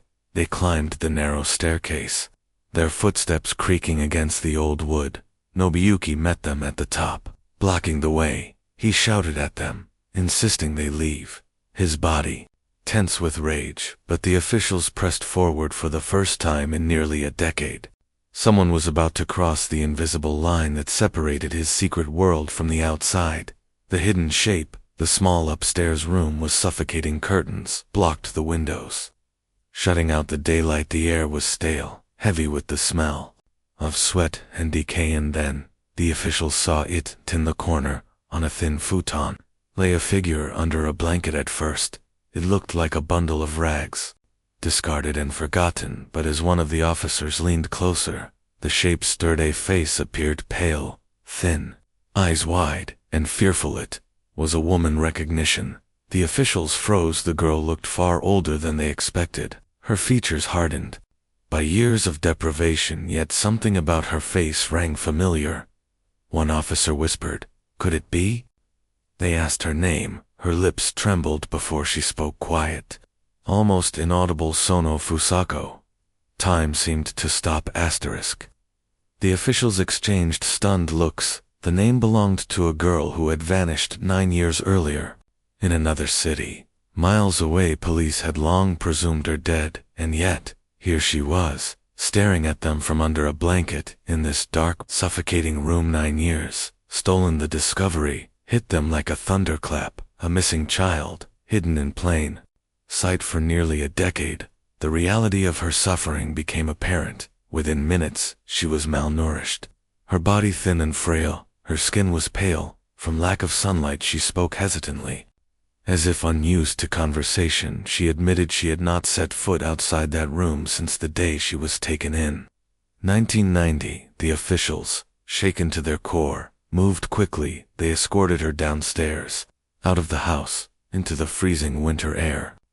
For Fusako, it was the first time in 9 years she had breathed fresh air or seen the sky. The arrest Nobuyuki S. was taken into custody on the spot. He offered no resistance, though he ranted incoherently about keeping her safe and needing her to stay. His delusions were clear, but so was his guilt as news of the discovery spread. Shockwaves rippled across Japan. Television networks broke into programming with urgent headlines. Newspapers rushed to print extras for days. The nation was gripped by a single question: how could a girl be imprisoned in an ordinary home for nearly a decade and seen, unheard, forgotten? Reunions and trauma. When police confirmed Fusako's identity, her parents were notified after years of uncertainty. After funerals held in their hearts, though no body was ever found, they were told their daughter was alive. The reunion was both joyful and heartbreaking. Fusako, now 18, bore little resemblance to the bright-eyed 9-year-old they had lost. She was quiet, withdrawn, fragile. Her parents wept at the sight of her, embracing her as if to make up for the years that had been stolen. Yet, even in that moment of relief, it was clear, though she had been rescued, the scars of her captivity would never fully fade. The discovery in Kashiwazaki was unlike anything Japan had witnessed in decades. Within hours of Fusako's rescue, the case dominated television screens, radio broadcasts, and newspaper headlines. Reporters swarmed the quiet neighborhood, cameras flashing against the backdrop of the small, ordinary home that had doubled as a secret prison for nearly a decade for the Japanese public. The story struck like lightning. A girl who had been presumed dead for 9 long years was alive, but her childhood had been stolen, erased by the madness of one man and the silence of those around him. National horror. The details filtered out slowly, each more shocking than the last.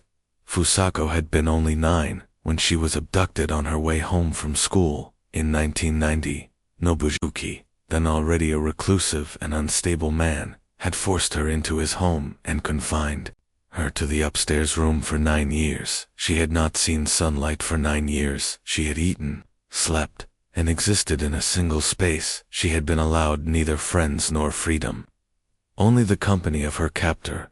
The public was outraged. Editorials demanded to know, how had this been possible? Why had no one intervened sooner?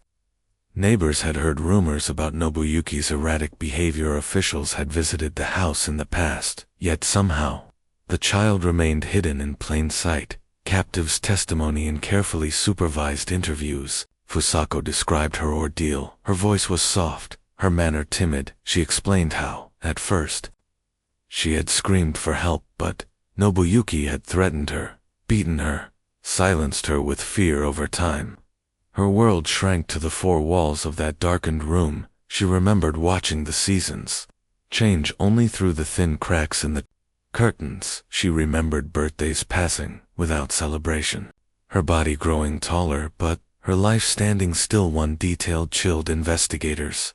Fusako had said that in the early years, she could sometimes hear children outside laughing as they walked to school. She would press her ear to the floorboards and listen, imagining herself among them, but gradually, even those sounds faded as she retreated into numb survival.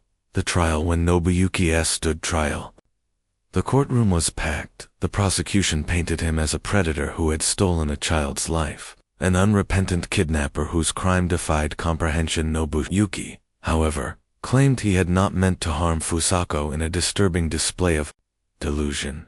He insisted he had protected her, that keeping her hidden was a way of caring. His words disgusted the public, but they also revealed his profound psychological instability.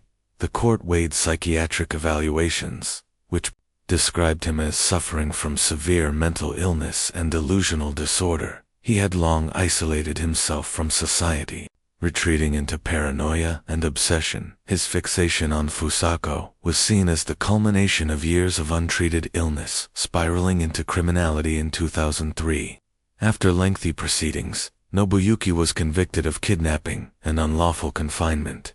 The judge acknowledged his mental illness, but ruled that his actions had been deliberate and devastating. He was sentenced to prison, where he remained until his death. Years later, Nation reflects the case, left Japan shaken. Many questioned the role of neighbors, welfare officers, and even family members who had looked the other way. Mrs. S., Nobuyuki's mother, came under heavy scrutiny for her silence. Some accused her of enabling the crime. Others argued she, too, had lived under the suffocating control of her son and was too terrified or too broken to act. The government faced pressure to reform mental health services and improve monitoring of social recluses, known in Japan as hikikomori. Nobuyuki had been one of thousands who withdrew completely from society. But his case revealed the dangerous extremes. Such isolation could sometimes reach the victim's silences. For Fusako, she disappeared from the public eye soon after her rescue. Authorities shielded her identity, allowing her to rebuild her life in privacy. The last glimpses the public saw were of a thin young woman stepping into the sunlight for the first time in 9 years, her face half hidden by rescuers' coats. Her recovery would be long and complicated.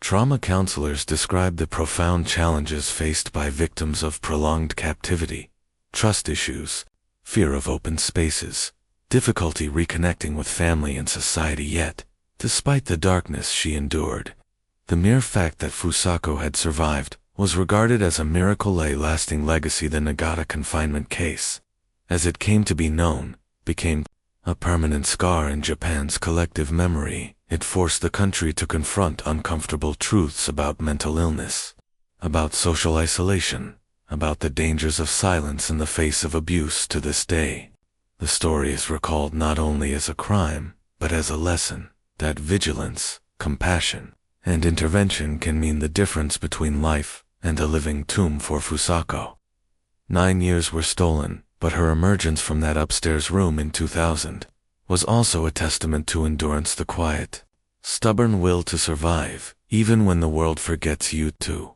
different homes, to different captors, to different victims, and yet, the threads of these confinement cases wove into a single, haunting tapestry of silence. The first case, the woman, imprisoned for years by a man who called himself her husband, showed how abuse can thrive in secrecy, when fear and manipulation turn ordinary walls into unbreakable chains. The second, the Nagata incident, revealed something even darker, that a child could vanish for nearly a decade, her life erased, while neighbors, officials, and even family lived only meters away. Both stories forced Japan to confront the same truth: silence can be as deadly as violence. The role of fear in both households.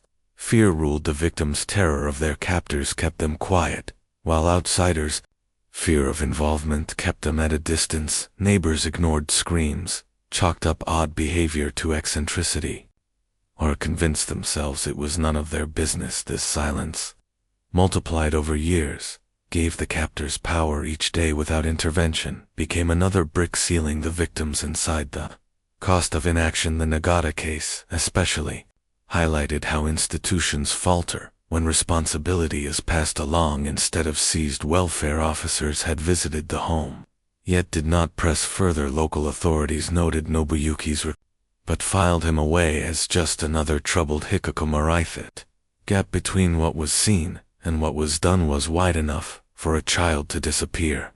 Inside lessons etched in memory. The public outrage that followed these revelations was not only about the crimes, but about complicity, about how easily cruelty can survive when no one dares to name it. The years that followed, Japan took cautious steps toward reform. Mental health support for isolated individuals expanded, child protection protocols were strengthened, and awareness campaigns urged citizens to report suspicious behavior. But scars remain for survivors.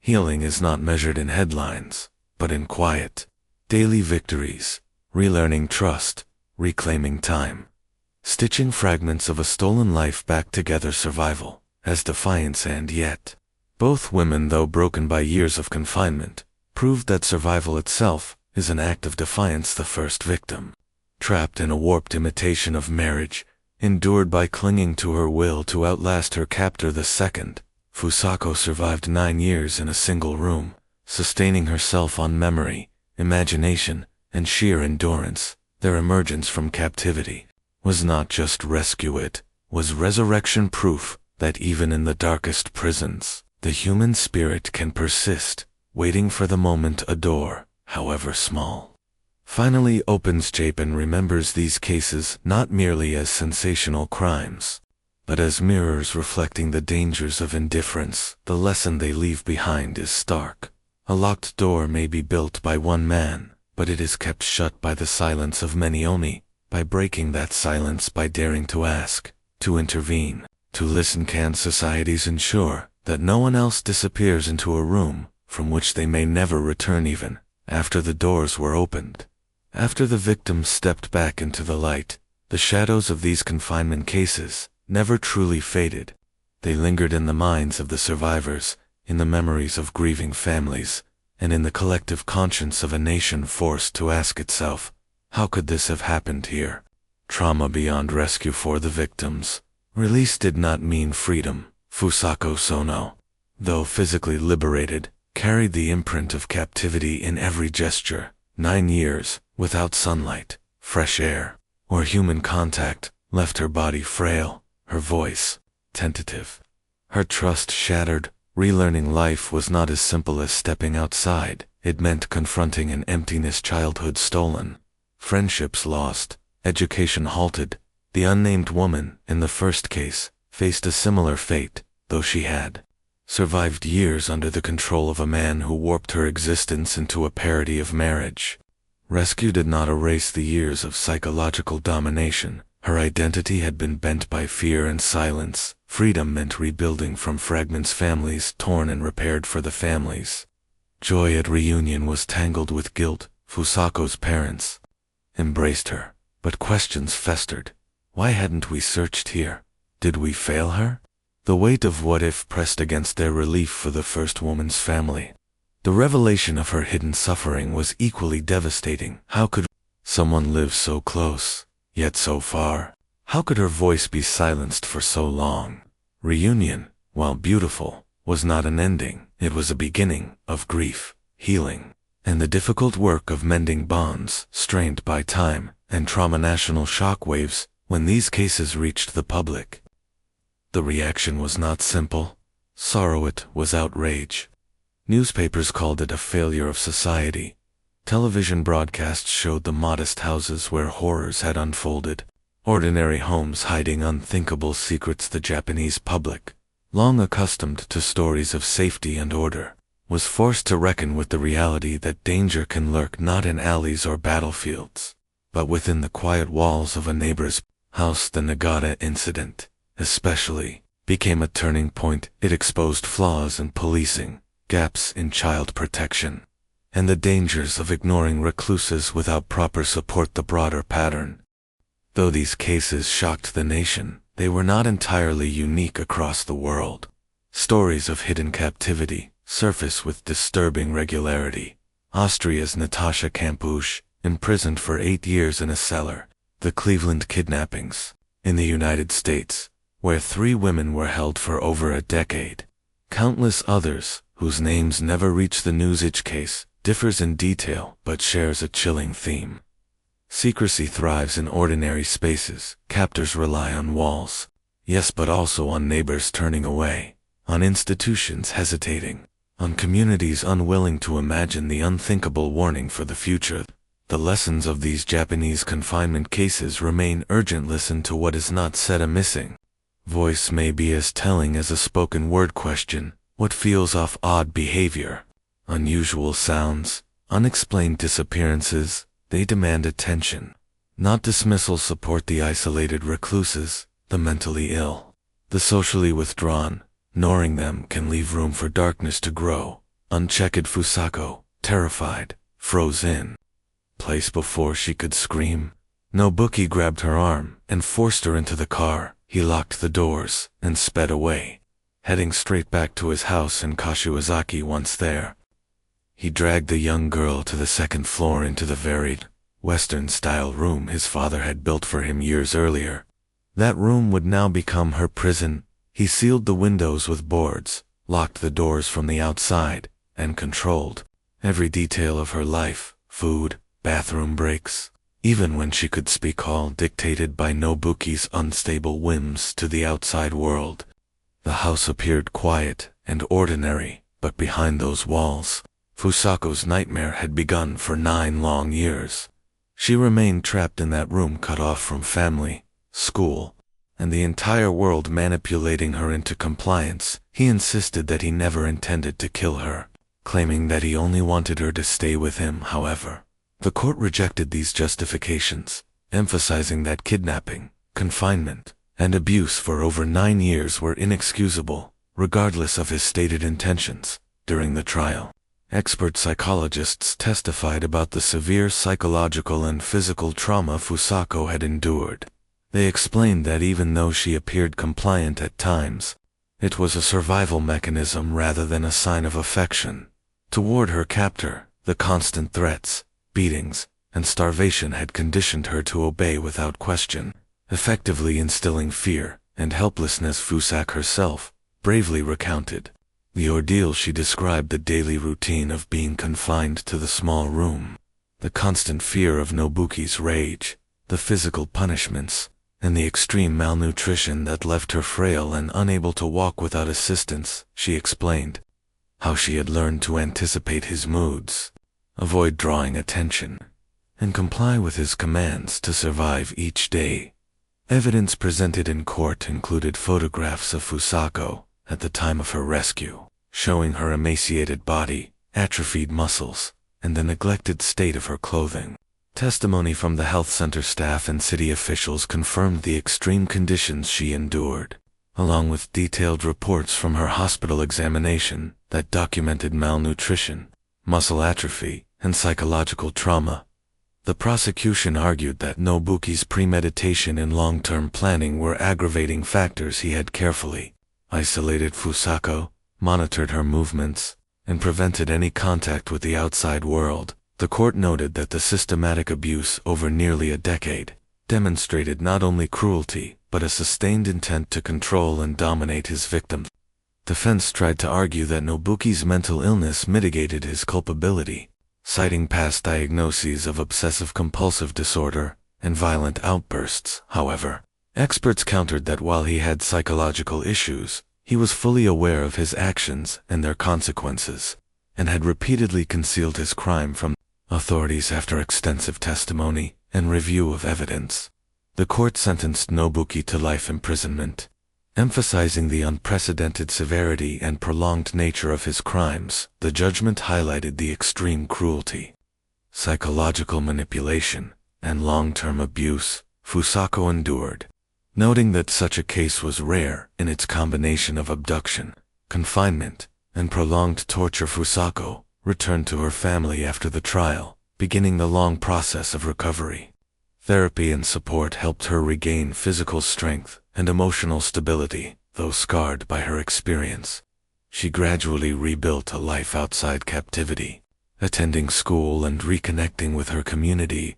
The case sparked nationwide discussions in Japan about child safety, interagency communication, and the need for more robust monitoring of individuals with violent histories. Authorities implemented stricter protocols for reporting and tracking domestic violence cases, ensuring that similar lapses could be prevented in the future.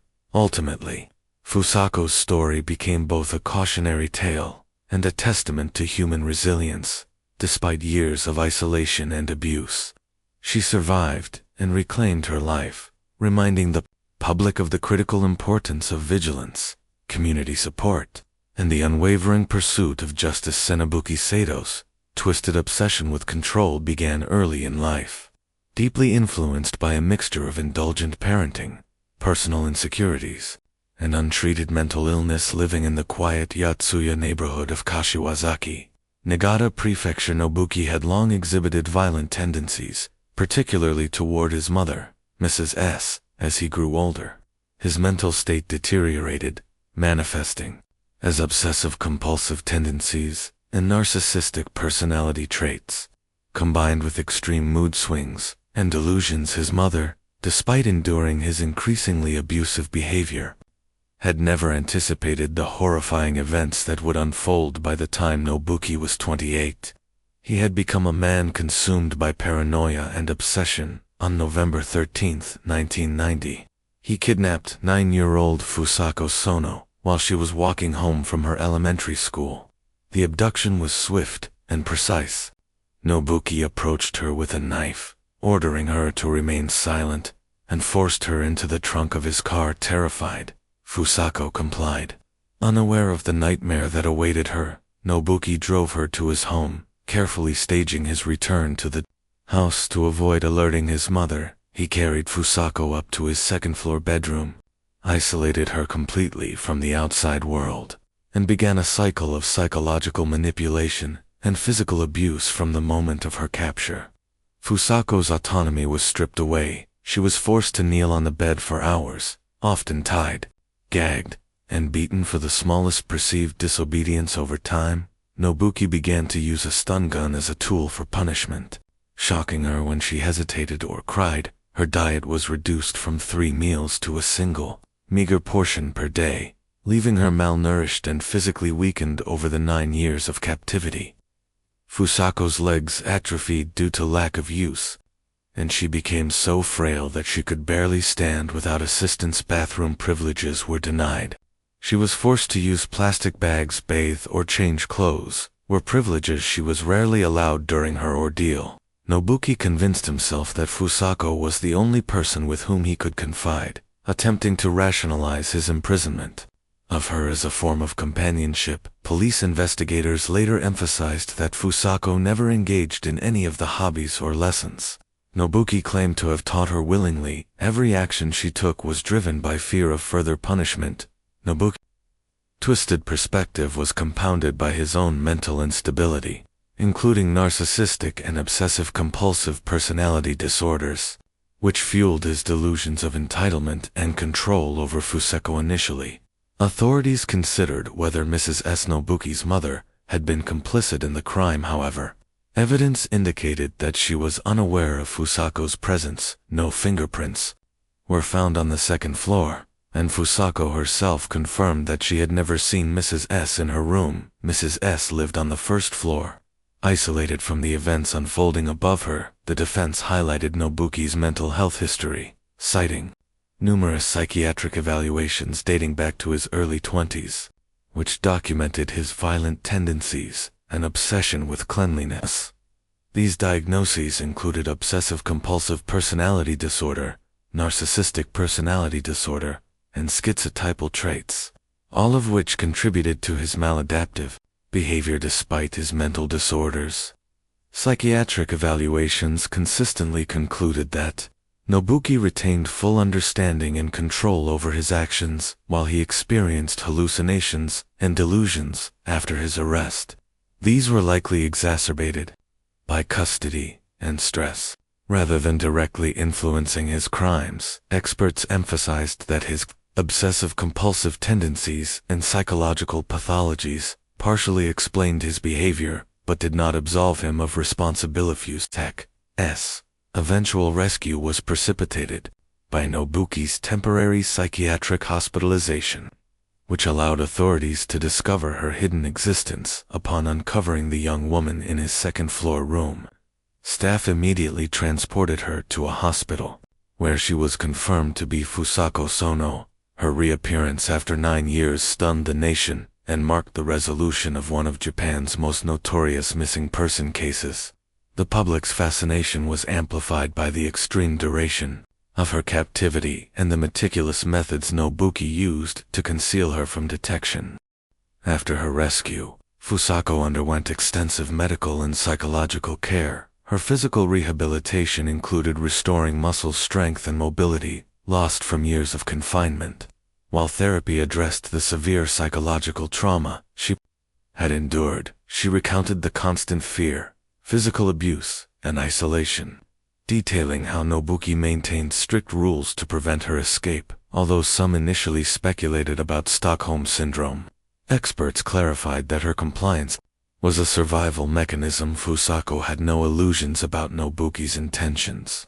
Her actions were purely strategic responses to ongoing threats of harm. The legal proceedings that followed were closely followed by the Japanese public. Nobuki was charged with kidnapping, unlawful confinement, and multiple counts of abuse during the trial. He attempted to deflect responsibility, claiming that his actions were influenced by his mental disorders and that Fusako had been a willing participant in the activities he described.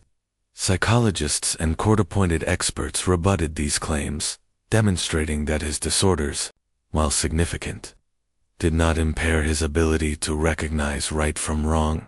The court ultimately sentenced Nobuki to 14 years in prison following his release. He relocated to a remote prefecture and passed away in 2017 at the age of 55. Fusako, meanwhile, began a new life, adopting a new name and undergoing a formal coming-of-age ceremony to mark her return to freedom. Her story has since become a reference point in Japan for understanding the effects of prolonged captivity, the importance of child safety, and the need for robust communication between local authorities in missing person cases. Case 3. The Extravagant Wedding of Gyao Tian. November 12, 2007, the small village of Haikou in Gyao City, Shaanxi Province, China, became the epicenter of extraordinary activity. A wedding procession, unlike any seen before, wound through the narrow village streets. Accompanied by the roaring engines of 12 massive Hummers, firecrackers detonated along the entire route, signaling celebration and attracting hundreds of curious villagers. A 7-mile red carpet had been laid in advance, enhancing the spectacle and transforming an ordinary rural area into a scene of grandeur. The groom's family, the wealthiest in Gyao City, had spared no expense. Invitations were sent to well-known entertainers, including popular stars Zhang De and Abao, who performed live for the crowd. The wedding's total cost exceeded $15 million, a staggering sum for rural China in 2007, when the average annual salary for an urban worker hovered around $3,000. Locals marveled not only at the sheer financial display, but at the apparent blending of celebrity, luxury vehicles, and traditional customs. The bride, Ku Jinyao, was only 19 years old at the time, and the match drew intense attention due to the stark contrast between her modest upbringing and the opulent wealth of the groom's family. Ku Jinyao had been born into a humble household in Haya Village, Yao City. Her father, once a teacher at a local middle school, had always prioritized education and moral upbringing over material wealth. Despite their limited means, Kujin was nurtured with care, taught manners, diligence, and respect for others. Over time, she became recognized locally for her beauty, intelligence, and grace, quickly earning a reputation as the village's belle. Her future husband, the eldest son of Gyao, city's richest man, was a stark contrast to Kujin. In temperament and lifestyle extravagant, rebellious, and accustomed to wealth, he had a penchant for luxury cars and public display. Their attraction, fueled by the juxtaposition of wealth and virtue, drew the attention of the village and beyond. Rumors circulated. Was the marriage purely transactional, a consolidation of power, or did genuine affection play a role? Ku Jinyao's beauty, intelligence, and grace lent credibility to the notion that love, rather than mere strategy, influenced the union. As time passed, Jingyao and Gung Hong naturally grew closer. Surprisingly, instead of discouraging the relationship, both families embraced it wholeheartedly. By 2007, when Jingyao was only 19, a time when most young women would be immersed in college life, the two families had already begun formal discussions about marriage. Observers were puzzled. Jingyao came from an ordinary household, with no particularly prominent social or financial background. Why then was she held in such high regard by her husband's family, to the point that they were willing to spend millions to celebrate her as a bride? The wedding date, November 12th, was personally selected by Gung Janpei, Jingyao's future father-in-law, and the wealthiest man in Gyao City at the time. Janpei was also preparing to inaugurate a new factory, a project that had faced numerous delays. Miraculously, from the moment the wedding date was set, all issues with the factory's construction seemed to resolve themselves. on the very day that Jing Yao and Hong were officially married. The new factory also opened, which many interpreted as an auspicious omen, signaling future prosperity for the family given the significance of this lucky event. John Pei spared no effort in ensuring the wedding itself reflected the grandeur. He deemed appropriate the ceremony was held at his newly constructed factory, transforming a utilitarian industrial site into a luxurious wedding venue from Jing Yao's home to the factory. The entire route was adorned with a red carpet that stretched over 7 miles along the way. Hillsides, trees, and even railing posts were decorated with red ribbons, lanterns, twinkling lights, and pink tulle. Creating a dazzling and celebratory spectacle, the bridal convoy was nothing short of breathtaking. While the 12 massive Hummers drew much attention, they were actually just the supporting vehicles. Leading the procession were 2 elaborately adorned cars featuring dragon and phoenix motifs. Symbolizing luck and harmony. Behind them followed hundreds of luxury cars, including Mercedes-Benz and BMW models, forming a seemingly endless line that stretched beyond the eyes. Riche, well-known television host from a local station, served as the master of ceremonies, ensuring the proceedings ran smoothly and theatrically. The reception that followed was equally lavish. Top chefs from the prestigious Zhonggan Culinary Group in Taiwan personally prepared the meals, while a professional staff managed service across 160 banquet tables. Villagers remarked that every guest was either wealthy or influential. With many arriving in their own luxury cars, the resulting traffic formed an impressive procession stretching 4 to 5 miles from the village lanes into town, underscoring the magnitude of the event, wanting to mark the celebration with grandeur befitting their status. The family also commissioned an extended fireworks display. The costs were staggering, potentially ranging from tens to hundreds of thousands of dollars. Public reaction was divided. While many admired the opulence, others criticized the extravagance as wasteful, especially in light of the modest average incomes in the region. Local authorities even convened a special meeting to address the public's concerns. Although the family's wealth and influence rendered such criticisms largely symbolic, John Pei, as one of the area's largest taxpayers and most influential figures, could effectively act without repercussions. This ostentatious display was more than just a celebration. It was a demonstration of the Zheng family's wealth and power at the time. The family's assets were estimated to exceed $150 million. However, beneath the glittering surface of luxury lay a web of questionable dealings. John Pei's accumulation of wealth had not been entirely above board, and his story reflected a life of both hardship and ambition. Originally, Geng Junping, Jin Pei's son and Hong's father, was born into poverty. He had been adopted by his grandparents, who raised him as their own child because his birth parents were unable to care for him growing up. He endured deprivation, patched clothing, meager meals, and the daily grind of survival in a rural environment instead of cultivating patience or diligence.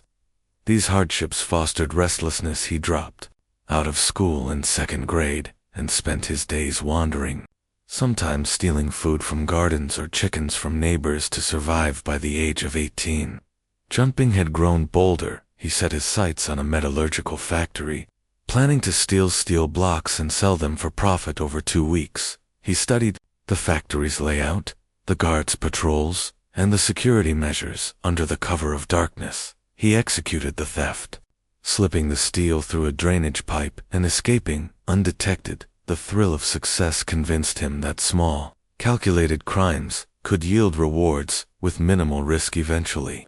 However, the factory's management discovered the missing steel and alerted the authorities. Junping was arrested and, fully aware of the consequences, confessed without hesitation. While he expected a minor detention, the strict enforcement of law resulted in a multi-year prison sentence. Upon release, he found himself disconnected from social networks and without formal education, limiting his opportunities for legitimate income. Determined to acquire wealth by any means, Junping turned his attention to the booming coal industry in Shaanxi. Observing the rapid accumulation of wealth among other miners, He devised a plan to capitalize on unexploited mines, collaborating with siblings. He scouted a coal mine hidden behind a mountain without regard for legality or public ownership. They seized control, marking the beginning of the family's ascent into wealth. Jumping from a petty thief into a legitimate coal mine owner in Shaanxi. But as the initial mine began to near depletion, Jumping sought out his next target. He invested heavily in explosives, acquiring several tons to blast surrounding hillsides, in search of shallow coal seams with earth-shattering detonations. He exposed new veins of coal and expanded his operations. These new mines brought enormous financial gains, but they also drew legal scrutiny. Operating without proper licenses and evading taxes led to his arrest once again, however. This time, he had learned from his earlier experiences. Unlike the desperate young boy he had been, Jumping now had money and connections. He leveraged these resources to build alliances, secure favors, and reduce his sentence to less than a month. Realized that guts alone were not enough to maintain and grow wealth. One needed protection and powerful allies. After careful research, he aligned himself with Zhang Ximing, a notorious figure in Shaanxi's underworld. Ximing was well-connected, immensely wealthy, and wielded influence over legal and criminal spheres alike. Through this alliance, Jumping gained access to influential figures, paid protection money strategically, and offered extravagant gifts. With these networks in place, he obtained official coal mining licenses and even registered additional mines, formalizing his control over the industry. Around this time, Jumping recognized an opportunity in local politics. His hometown was about to merge villages and elect a new village chief, a position that offered both a government salary and influence over land and resources. He saw this as a means to consolidate power and further expand his business interests. To secure election, Jumping deployed a team of loyal subordinates to visit every household, carrying cash incentives and promising each family $90 upon his victory, a sum that many villagers, accustomed to subsistence-level incomes, found irresistible. Unsurprisingly, Jumping won the election, but he quickly betrayed his promise. Villagers who came to claim their bonus were rebuffed, scolded, and driven away. From then on, Jumping earned a reputation as a tyrant, a scoundrel, and a local despot. As village chief, Jumping exploited his position for personal gain, with little regard for the welfare of his constituents. Newly mined coal contained dust and impurities, and required washing with water.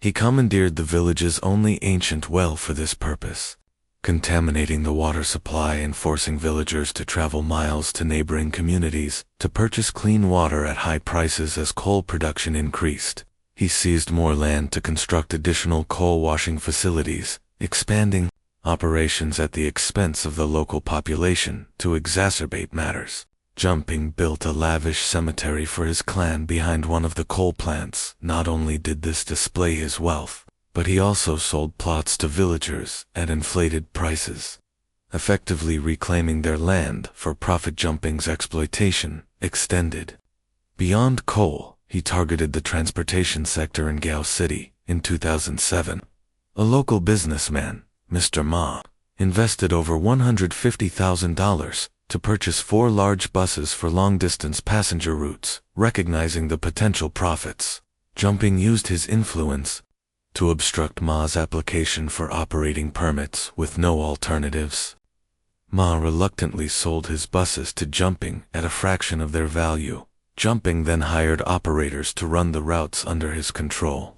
When Ma attempted to re-enter the business with additional buses, Jumping escalated his tactics, sending men to intimidate him and damage his vehicles, forcing Ma to exit the market entirely. Through these ruthless and calculated actions, Jumping solidified his monopoly over both the coal and transportation sectors in Gao City. His empire grew, built on a combination of cunning strategy, intimidation, and exploitation. While the lavish wedding of over $15 million sparked public debate, it reflected the culmination of Jumping's rise to power. Despite gossip and criticism, the celebrations belonged entirely to the family, and particularly to Jing Yao. whose life was about to transform in ways she could scarcely have imagined. Entering the Gung family, Jing Yao's father-in-law immediately put her to work as an accountant within the family's conglomerate. Her husband, Gung Hong, preferred a life of leisure and indulgence,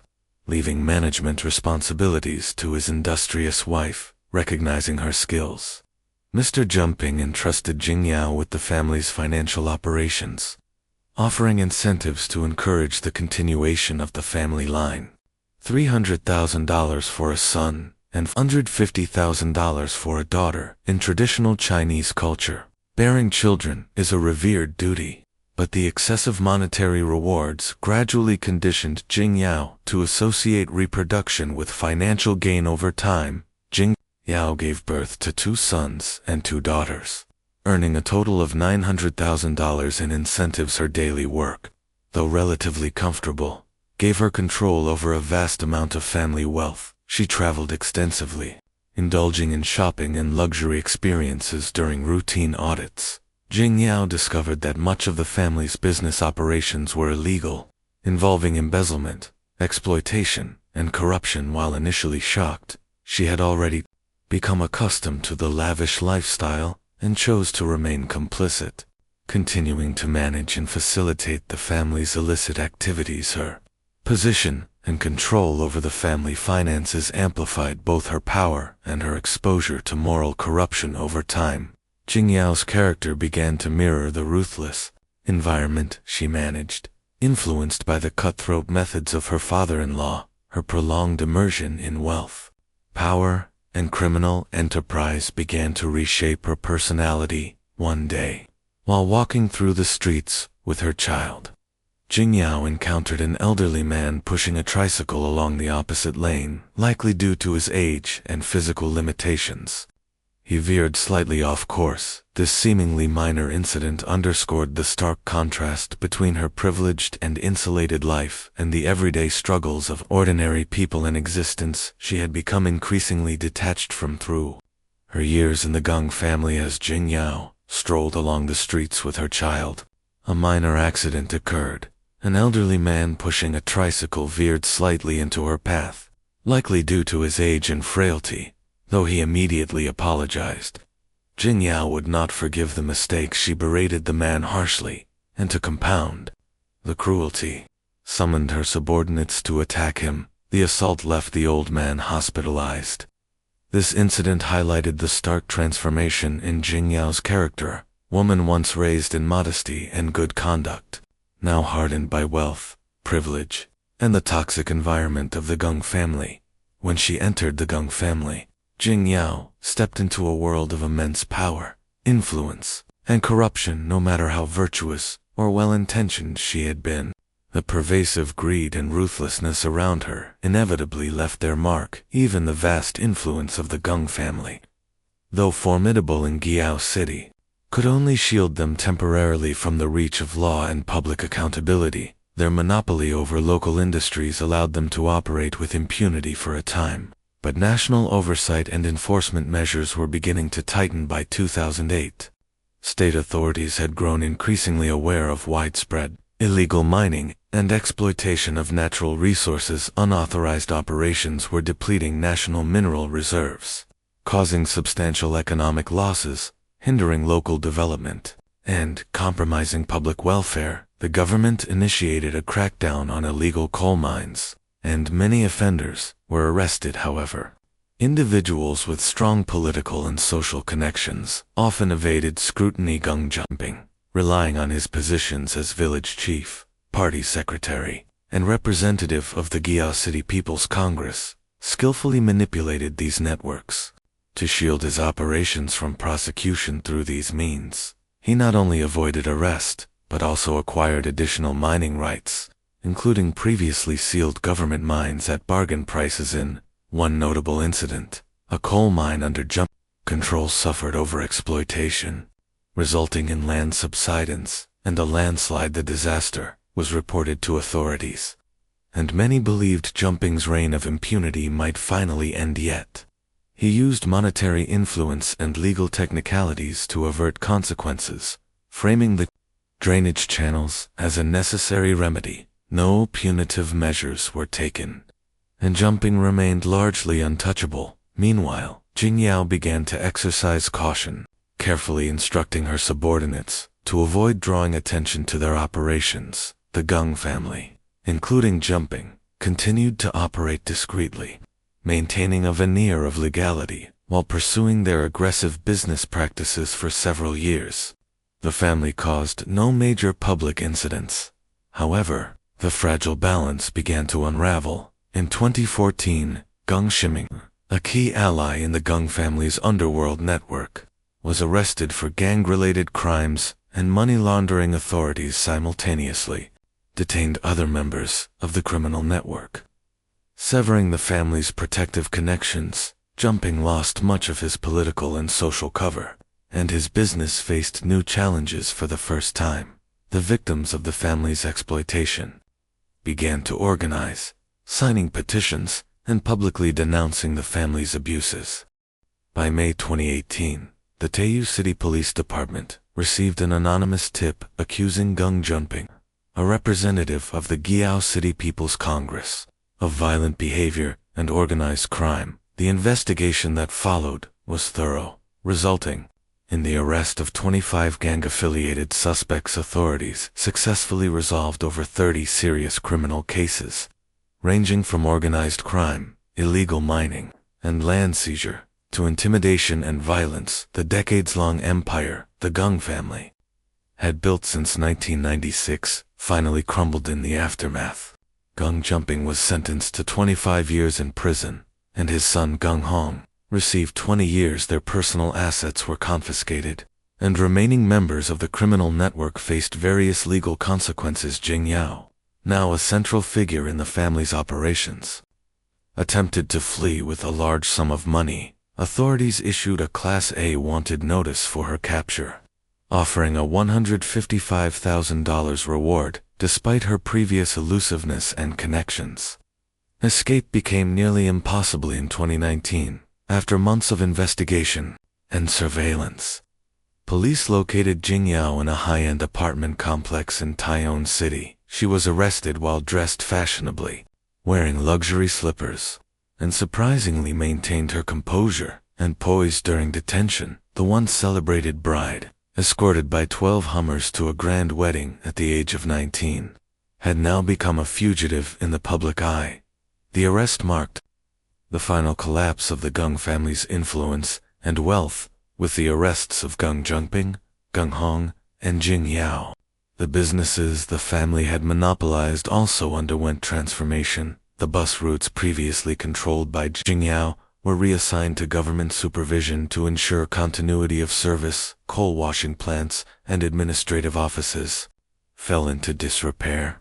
Abandoned machinery and overgrown plots stood as stark reminders of the family's previous dominant slogans.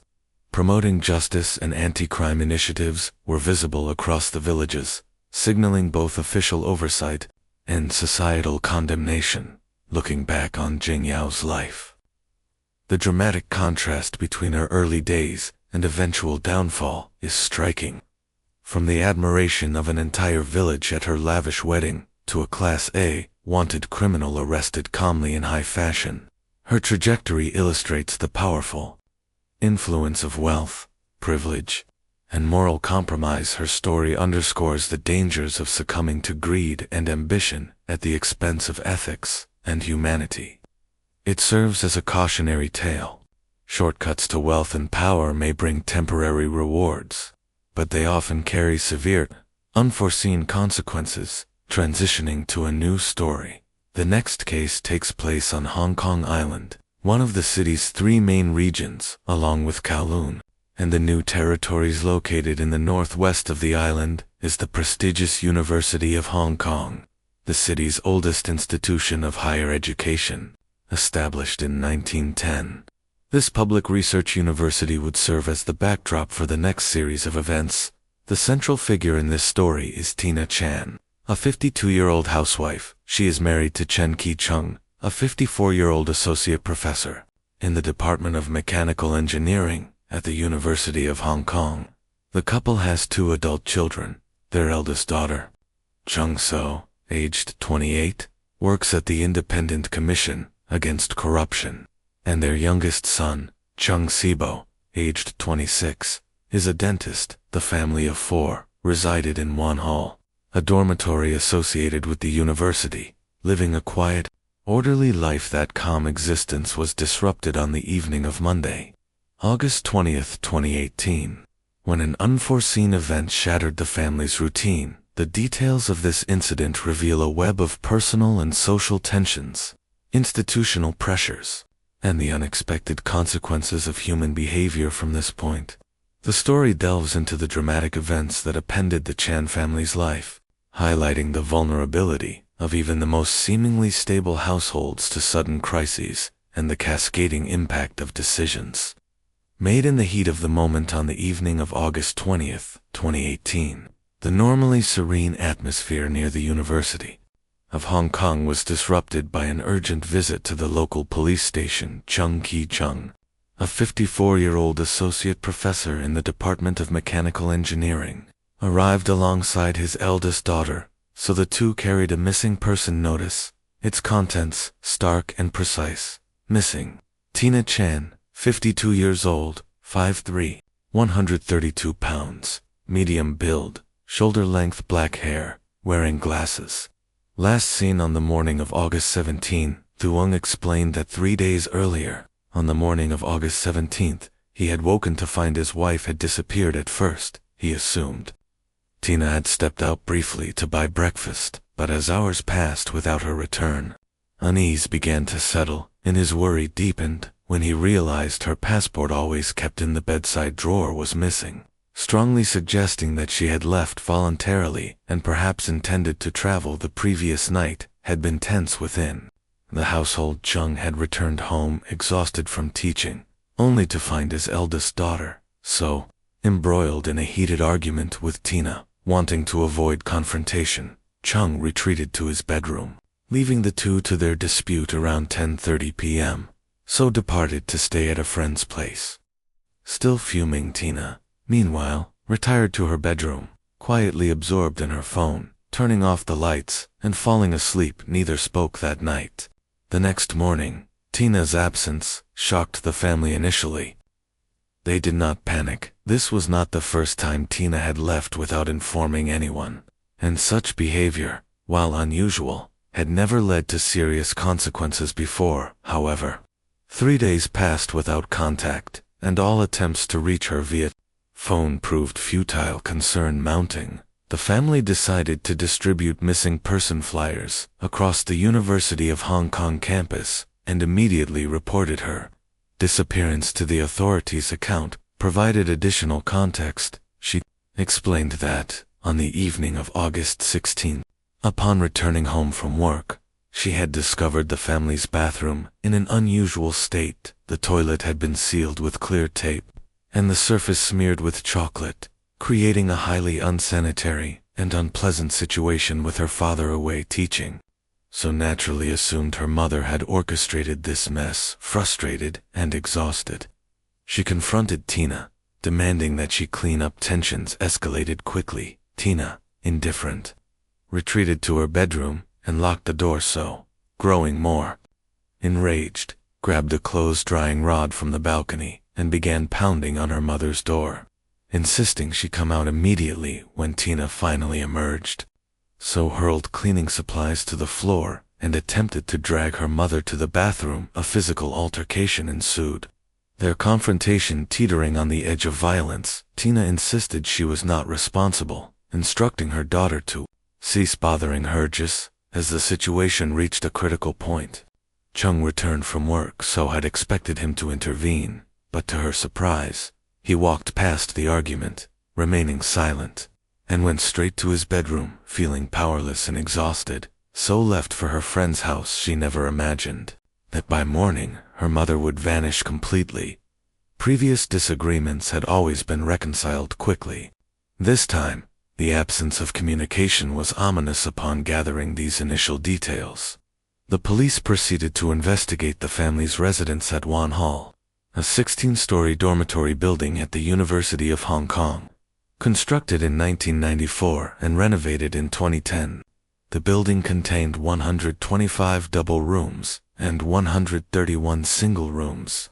It also offered facilities, such as study areas and a gymnasium. University regulations required that each dormitory have a resident supervisor responsible for overseeing student conduct and discipline, a role held by Chung himself. For Wan Hall, his family resided on the 15th floor, the only residence on that entire floor.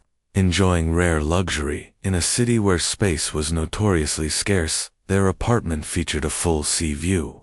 A privileged few could claim the layout of the 15th floor apartment revealed the structure of the family's private space. Exiting the elevator, a turn to the left led directly into their apartment, spanning a generous 1,990 square feet. A hallway opened